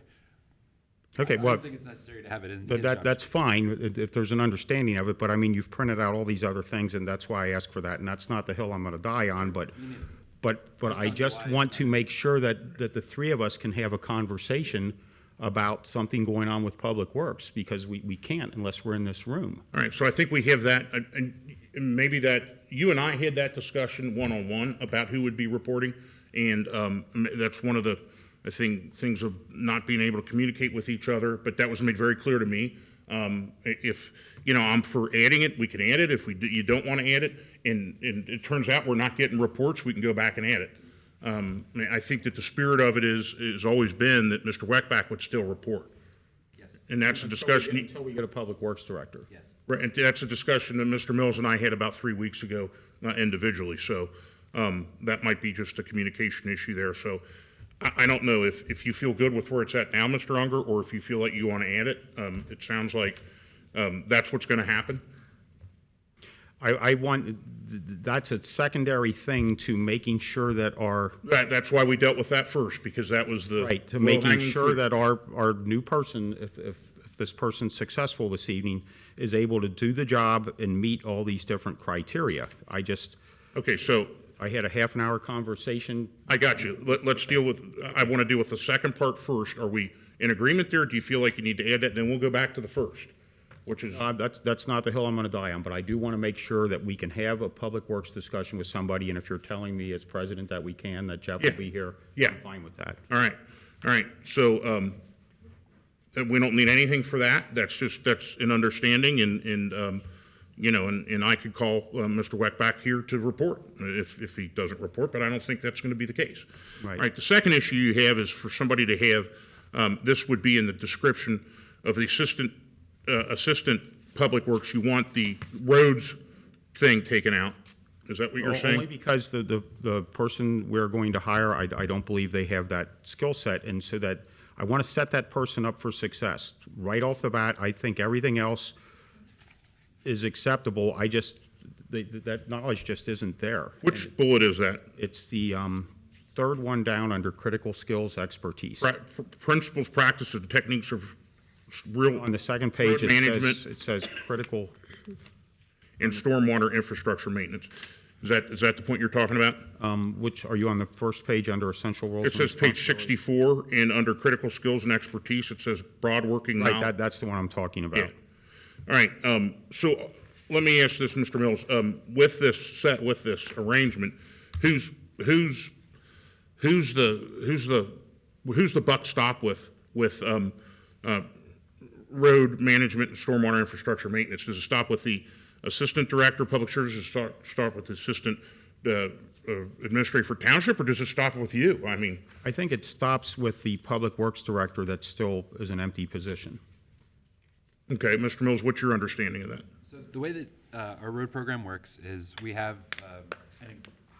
a staff of people that have an incredible amount of experience with exactly what you were describing, Mr. Unruh. Right. So, and you spoke with Todd And, Bandy. and we do have that staff, but that's not what's on here. Just as, for example, perhaps Mr. Walls doesn't know how, and you might, but perhaps Chief Walls doesn't know how to effectuate like a confined space rescue under certain conditions, underwater, upside down.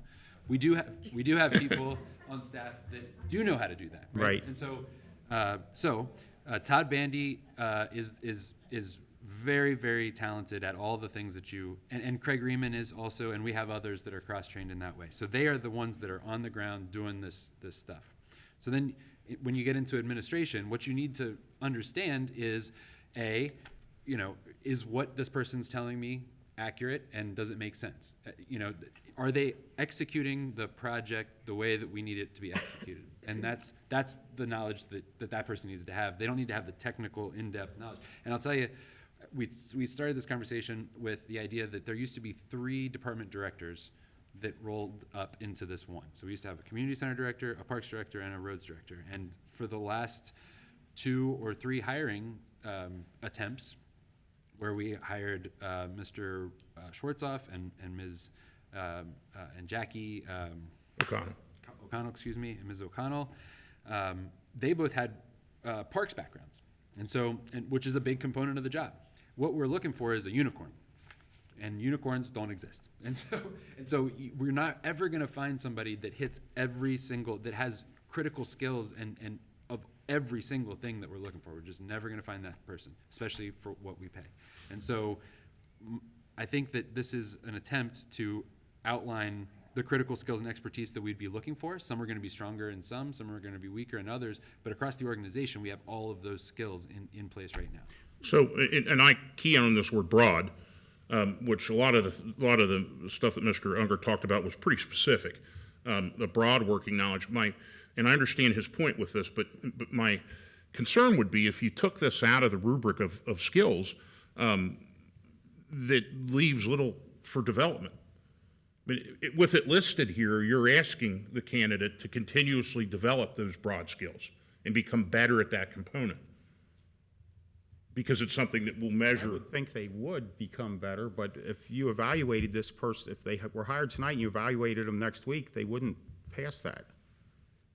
They're not walking in the door with it. I mean, this is, like I said, this is our most valuable asset the township has, is the 115 miles of roads and storm drains, and it's the one thing that affects every member of the public is our street system. I love our police and fire. I've never had to call them in my lifetime for anything. But the roads and streets affect everybody, and I want this person, there's nothing I want more than to set them up for success coming into the position tomorrow morning.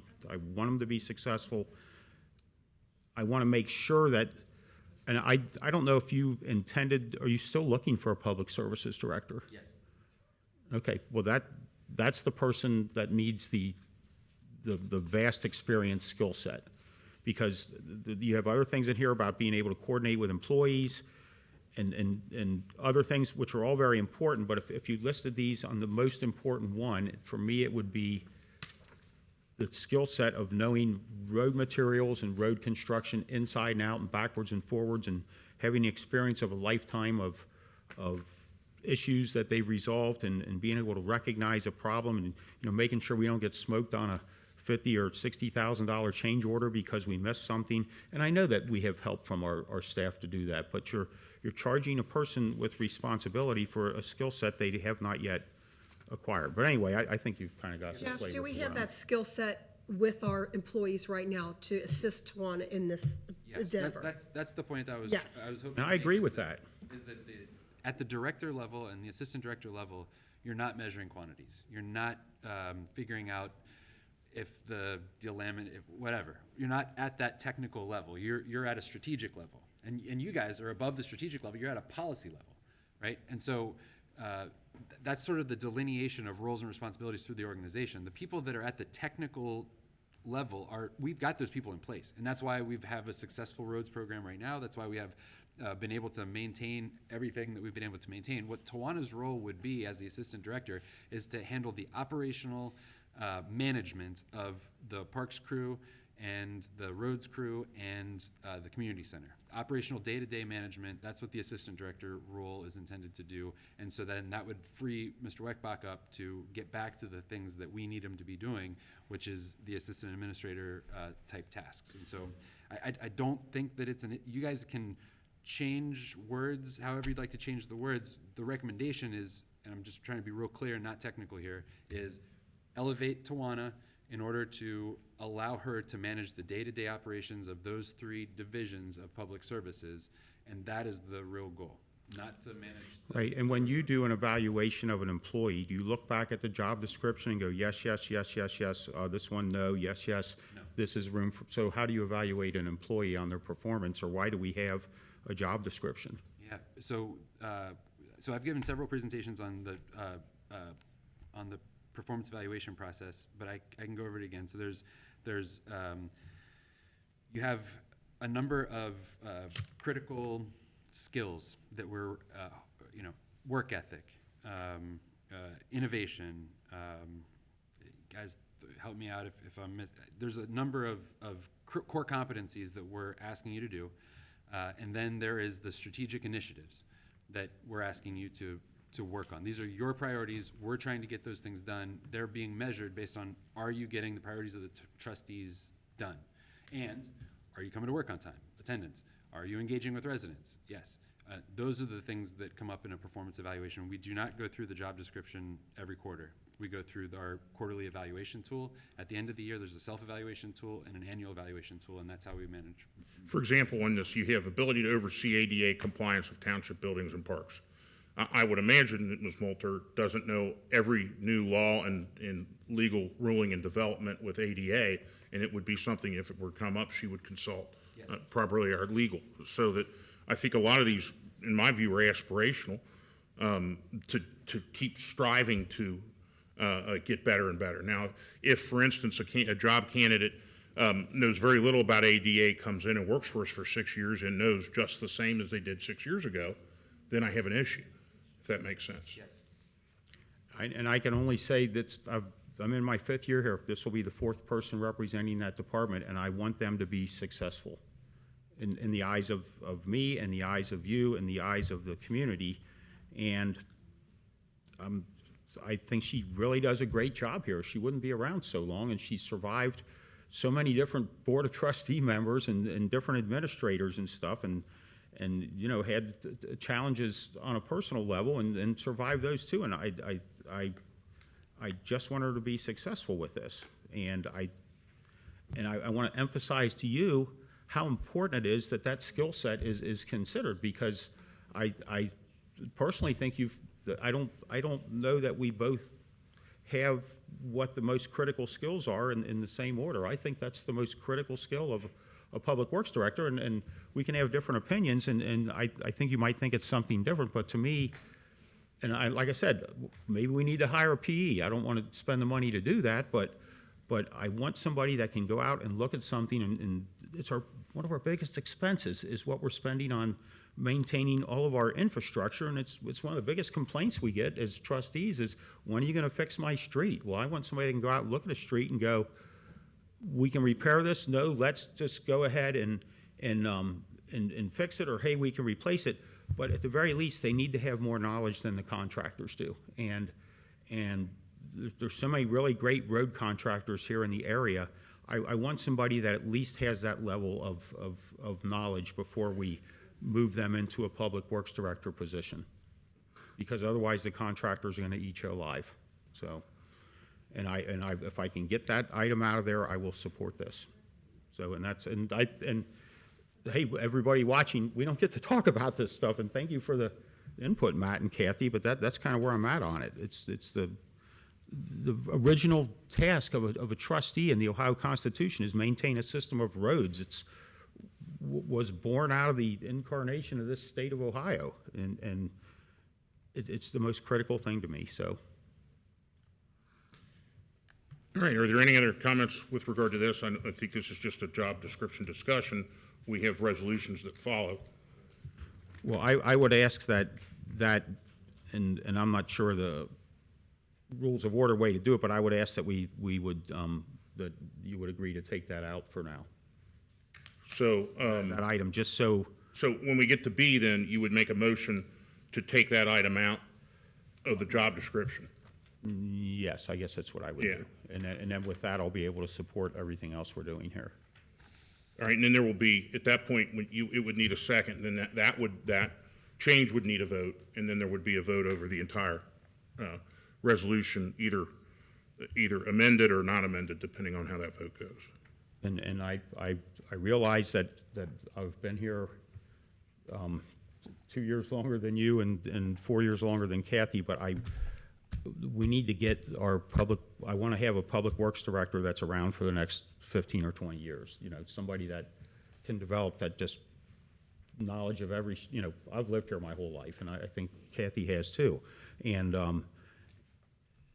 I just think that's what's best in the very long-term interest of the township. So, what would you have me do next? Make a motion? To Yeah, pull so, it out? well, now we have a resolution to amend organizational chart, roster, and job description. The way the process would be that Mr. Mills would then introduce that. Then we would call that, we would need a motion and a second, and then we would then make an amendment that would then be discussed. Very good. Thank you, Mr. Waller. So the next item on the agenda is a resolution to amend the organizational chart, roster, and job description. So staff has gone through a process of evaluating candidates for the Director of Public Services, and based on the review of these candidates in the existing job market, changing the role to an assistant director role would be in the best short-term interest to the township. This individual will be responsible for the day-to-day activities of the department and ensure the completion of the strategic plan for the department. The attached job description for this position will be created and appended to the existing job descriptions for the township. So what that means is we're suggesting that we add a roster position on our organizational chart. It would be called the Assistant Director of Public Services. That person would report to the Director of Public Services, which is a vacant position right now. So that person would report then to Jeff Weckbach, who's the Assistant Administrator. We would create a position on the org chart, create a position on the job roster, and adopt the job description it's here. And so the recommendation is to adopt the resolution that does those things. So I'm going to motion to amend the organizational chart, roster, and job description as described by Mr. Mills. Second. And we have a motion and a second. Now, are there any other? I want a motion to amend that. Motion to amend the job description. And I'm going to ask my fellow trustees to help me ensure this person is successful by pulling out the third bullet point under critical skills expertise, which is broad working knowledge of the principles, practices, and techniques of road management and stormwater infrastructure maintenance relative to that person who's going to hold that position. So I'm asking for a second so we can discuss it. So we have a motion to amend the job description by removing the third bullet point on page 64, critical skills and expertise, which reads broad working knowledge of the principles, practice, and techniques of road management and stormwater infrastructure maintenance. We have a motion. Is there a second?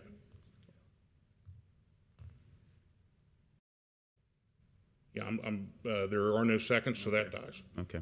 So now we have the resolution to amend the organizational chart, roster, and job description as provided in the packet introduced by Mr. Mills without amendment. Is there discussion with regard to that? So there'll be another vote for the hire based on these qualifications then? So on the consent agenda, there's a promotion of Tawana Moulter into this newly created position. So first we have to create the position, adopt the job description, put it on the roster, and then the recommendation farther down the agenda is to promote Tawana into that. And we'll pull that out and vote on that separately in the consent agenda? If you'd like. You can make that motion, yes, sir. Okay. All right, Ms. Orich, do you have any more comments? No. All right, Mr. Baker, we are going to call the question. Ms. Orich? Yes. Mr. Unger? No on the job description. Mr. Waller? Yes. So that passes 2-1, resolution to amend organizational chart, roster, and job description. Mr. McElravy, are you going to tell us about adopting a fuel policy?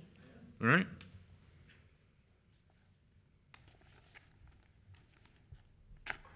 Good evening, Board. Good evening again. So the, excuse me, the next item on the agenda is an addition to the policy book to add a policy on fuel inventory and usage policy. So in September of 2021, the Ohio Auditor of State issued an advisory memo laying out a set of policies and procedures and items that local governments should consider in the management of their fuel. And we reviewed that advisory memo and determined that it would be prudent to recommend an addition to the policy book to formalize a lot of our existing policies, but also to expand upon to incorporate into a formal policy a lot of the recommendations made by the Auditor of State.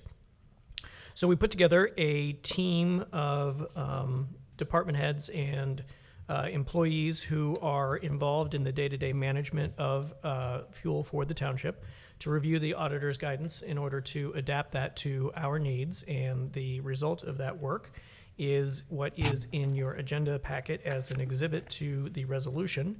And I'll just very briefly highlight some points in the policy. The state auditor goes to tremendous length to talk about the proper way to manage a fuel card system. This policy says that the township will not have fuel cards. We have a P card program and also other methods to make sure that in emergency situations, or if there's a situation in which an employee needs to purchase fuel off-site, that they are able to do so and address that need without going through a full fuel card program. The second highlight has to do with making sure that the fuel tanks are properly secured, both to protect them from theft or anything along that line, but also to make sure that they are being used properly by employees with proper internal controls and checks to make sure that we are able to use the data from that system to properly manage a fuel program. And then the policy also calls for a reconciliation process that would be the responsibility of the fleet manager, that would also be shared with the department heads that are most involved with the use of fuel. And the staff recommendation is adoption of the resolution. I motion that we adopt the resolution of fuel policy as described by Mr. McElravy. I second. All right, any discussion about the resolution adopting fuel policy? I would note this is all attached to the agenda for anyone who wants to read it and look at it, and it's right there. Just out of curiosity, are there cameras in all this inventory? Since we purchased cameras. I actually don't know. We certainly can I just think it reach would- out to the fleet manager and I mean, have a if you're response gonna for you. watch, theft, I thought cameras might be a good thing. It's certainly caged and controlled. It's caged. You have to have, it's caged physically. Right. And then there's a system that the user has to go through in order to be able to turn on the tank and also be able to identify themselves individually as the user of the tank. And then there's a whole process for measuring just how much has been dispensed and when and all that. I just find it amazing how people keep coming up with more ways to steal and fraud. Any other discussion items? None from me. All right, Mr. Baker. Ms. Ulrich? Yes. Mr. Unger? Yes. Mr. Waller? Yes, that passes 3-0, resolution adopting fuel policy. All right, we have item D, which is an interesting discussion of use of funds for One Ohio opioid settlement. Trustee Unger requested a discussion of this topic. Sure, and this it came out of an inquiry from a resident of how we were going to spend any money we got. And it seems like it was about a year ago that we voted to participate in this, so I guess we've done the thing we need to do to participate in the settlement, and that was a vote that we had with the Board of Trustees.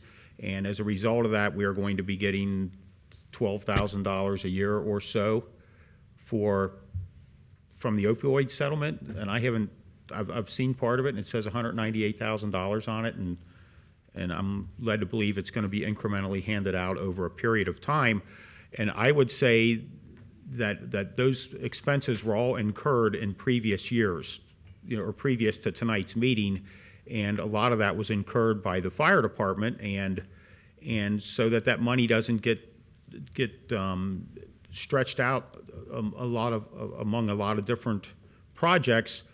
My idea is that we would go ahead and commit that to our funds that we need to construct these fire stations. That way we can say where it went. It's going back to help the infrastructure that supports our handling of going out and reviving people and all the different things we do with our fire department. And that would be my recommendation for the funds. I don't know if the other trustees have any ideas or not. When I talked to Mr. Mills about this, I probably got the same citizen inquiry. I also thought about maybe it was fire, but didn't police bear Yes. a bit of this cost as well? I mean, is this something? No, I think it should go back. I agree completely. It should go back to the units that were impacted, and that certainly is fire. But I think it also might be police in a way. I don't know. We typically, is it set to go to the general fund or? Right now, it's being receipted into, Mr. McElravy, would you, I can tell you that it's not clear. So to answer a couple of questions that have been raised so far, one is, have we done everything we need to do? We've done everything we need to do up to this point. There might be more that we need to do in terms of board legislative action that will be coming in front of you. The second thing is, how much are we going to get? We're going to get 18 payments of $12,082.90. So that's $217,492.20. We think. Yeah, that's. I think there's been precedent for companies to just wipe off the debt and. The Texas two-step. Yeah. So, whereby they spin off an LLC and make that LLC go bankrupt and then take all the liability with them. So that's one thing. And then the other thing is allowable uses. So it's not yet clear because we're so new into this. We received our first payment, what the allowable uses are. But once we have those allowable uses and have a good understanding of what they are, we'll present those, and then you guys tell us what you want to do with them. I would like to see those allowable uses first. And then what are we receipting that into? What fund, do you know? Well, it's something that came in last week, so we have not actually receipted it. The auditor has, the auditor of state has established a set of guidelines for the accounting for these funds, and they have required that it be that a special revenue fund be set up to manage the ins and outs for these proceeds. So we have not yet done that. But we do have authority from the state auditor to do so without having to go through a process of asking permission to do so. Since this is something that just came in the door, this is something that we're actively working on. So I would ask then that we set up the special revenue fund that you describe and hold the money there and not spend it until future discussion by the trustees, so we know when it comes in and when it's leaving and where it's going. I think that's an outstanding idea. The majority of the trustees would know that. So for now, that's, and I understand that might change, but for now, you'll just hold those funds and we won't spend them. Sure, as with until any, the three of us, and that'll be a decision that the three of us will be able to participate in. absolutely, as with any fund of the township, and staff would not move to spend those funds without an appropriation and a budget that has been approved by the board. Right, and with these particular ones, please make sure that comes back to the Board of Trustees so we know. It certainly will. Okay. Well, great, good, that answered my questions I had on it, and. Yeah, I think it covered it all. And we have gotten a payment, and those are annual payments. They are 18 periodic payments. We don't yet know what the frequency will be. So they may not even be annual. So there might not be It another. might not be a number two. There might not be the other 17, but you did get one payment, and I personally think we need to do everything we can to pool enough money together to build this capital improvement project, and if that's not an approved use, that's fine, but I'm looking for money anywhere we can get it. Until we have the dedicated fund, does it sit in the general fund? Is that where it's at? It's a special fund. So on the accounting side, what we'll do is set up the special revenue fund, as we discussed, and then those funds will be receipted into that fund. Today, those funds are sitting in our bank account. Okay. Gotcha. All right. Any other questions? No. Old business, sir? No old business this evening. All right, we have a short list of 2 consent items. I believe there's probably a motion. Can you do them separately? You can, yes, that would not be a consent item, but you can consider them separately, absolutely. I'd like to, if that's all right. Okay, so we have a motion to consider them separately. I'll second that motion. Any discussion? We'll Thank vote. We need a vote then to consider A and B separately. Ms. Ulrich? Yes. Mr. Unger? Yes. Mr. Waller? Yes. Very good. The first item is a promotion. It's Tawana Moulter to the position of Assistant Director of Public Services. A conditional offer of employment was extended to Ms. Moulter for a wage of $36.54 per hour for the Assistant Director of Public Services, effective July 27th, 2022, contingent upon board approval. She would serve a 1-year probationary period. Recommendation is to approve. And I'll motion to do that, to get it to the floor. I'll second. So we have a motion and a second to promote Ms. Tawana Moulter to Assistant Director of Public Services. Any discussion? Tawana, I wish you well. I think you do great at the job you're doing. I want to set you up for success, and I think leaving the item in there previously does not help you on that path. So but we've already had that discussion, but those would be my remarks. I've seen her in action, and I feel that she's totally qualified for the job. You know, I think that this is important to send a message that that there's a promote within kind of policy, and that you can aspire to greater things. And oftentimes, when you put a new player in, and they face challenges, they overcome those challenges, and that's something that Ms. Moulter, from my distant viewing, has done. You know, the time I've been here, she's overcome those obstacles. So I have utmost confidence. And like I said, I wish her well. I think that is one of our more critical positions, and I think you at least ought to have as much knowledge as the contractors we deal with. No other comments. Yeah. Ms. Ulrich? Yes. Mr. Unger? No. Mr. Waller? Yes. Passes 2-1. Ms. Moulter is promoted Assistant Director of Public Services. And congratulations, Tawana. All right, item B. Next item is a promotion. It's in the Department of Fire and EMS, a full-time firefighter EMT. The position was posted. We received applications, conducted interviews, made a conditional offer of employment to Mr. Jack Hughes. The wage for this job is $18.20 per hour, which is $50,149 for a 53-hour work week. Contingent on board approval, he'd be eligible to begin work August 21st, 2022. The recommendation is to approve. A motion to approve the promotion of full-time firefighter EMT, Department of Fire and EMS, Mr. Jack Hughes, at $18.20 per hour, $50,149 annually for 53 hours a week. I'll second.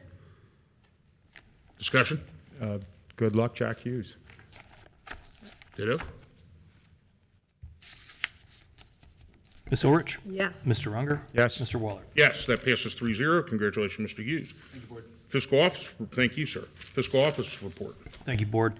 First, just want to say thank you to the Board, administration, members of the public for their well wishes and very kind words in the passing of my mother, so I appreciate that. Thank you to Mr. Weckbach for filling in for me at the last meeting on kind of short notice. So much appreciated. It certainly helped a difficult situation. The financial report for May has been completed and is now online with a adjusted bank balance, ending balance of $39,470,525.09. And I received word today that June is just about completed and should be also online very shortly. So thank you to the business or the finance department, especially Mr. McElravy for working so diligently to get that done. And then lastly, with public records requests, we have received a total to date of 192. We're doing a pretty good job of getting those completed. We currently have 7 that are active. So with that, that's all I have. Thank you. Thank you. And Mr. Weckbach had 2 minutes' notice, he was doing that night, as soon as Matt nominated him for it, so. They And wanted it's to an give, incredibly hard job to do, so he did a really good job of filling it. they wanted to give it to Scott. Yeah. All right, any motions at this time? I Or don't- do we need an executive session? I'm sorry. No, sir. All right, any motions? I motion that we adjourn the meeting at 9:03 PM. I'll second it. No discussion from me. No discussion? Ms. Orich? Yes. Mr. Unger? Yes. Mr. Waller? Yes, it passes 3-0. We are adjourned at 9:03 PM. Thank you.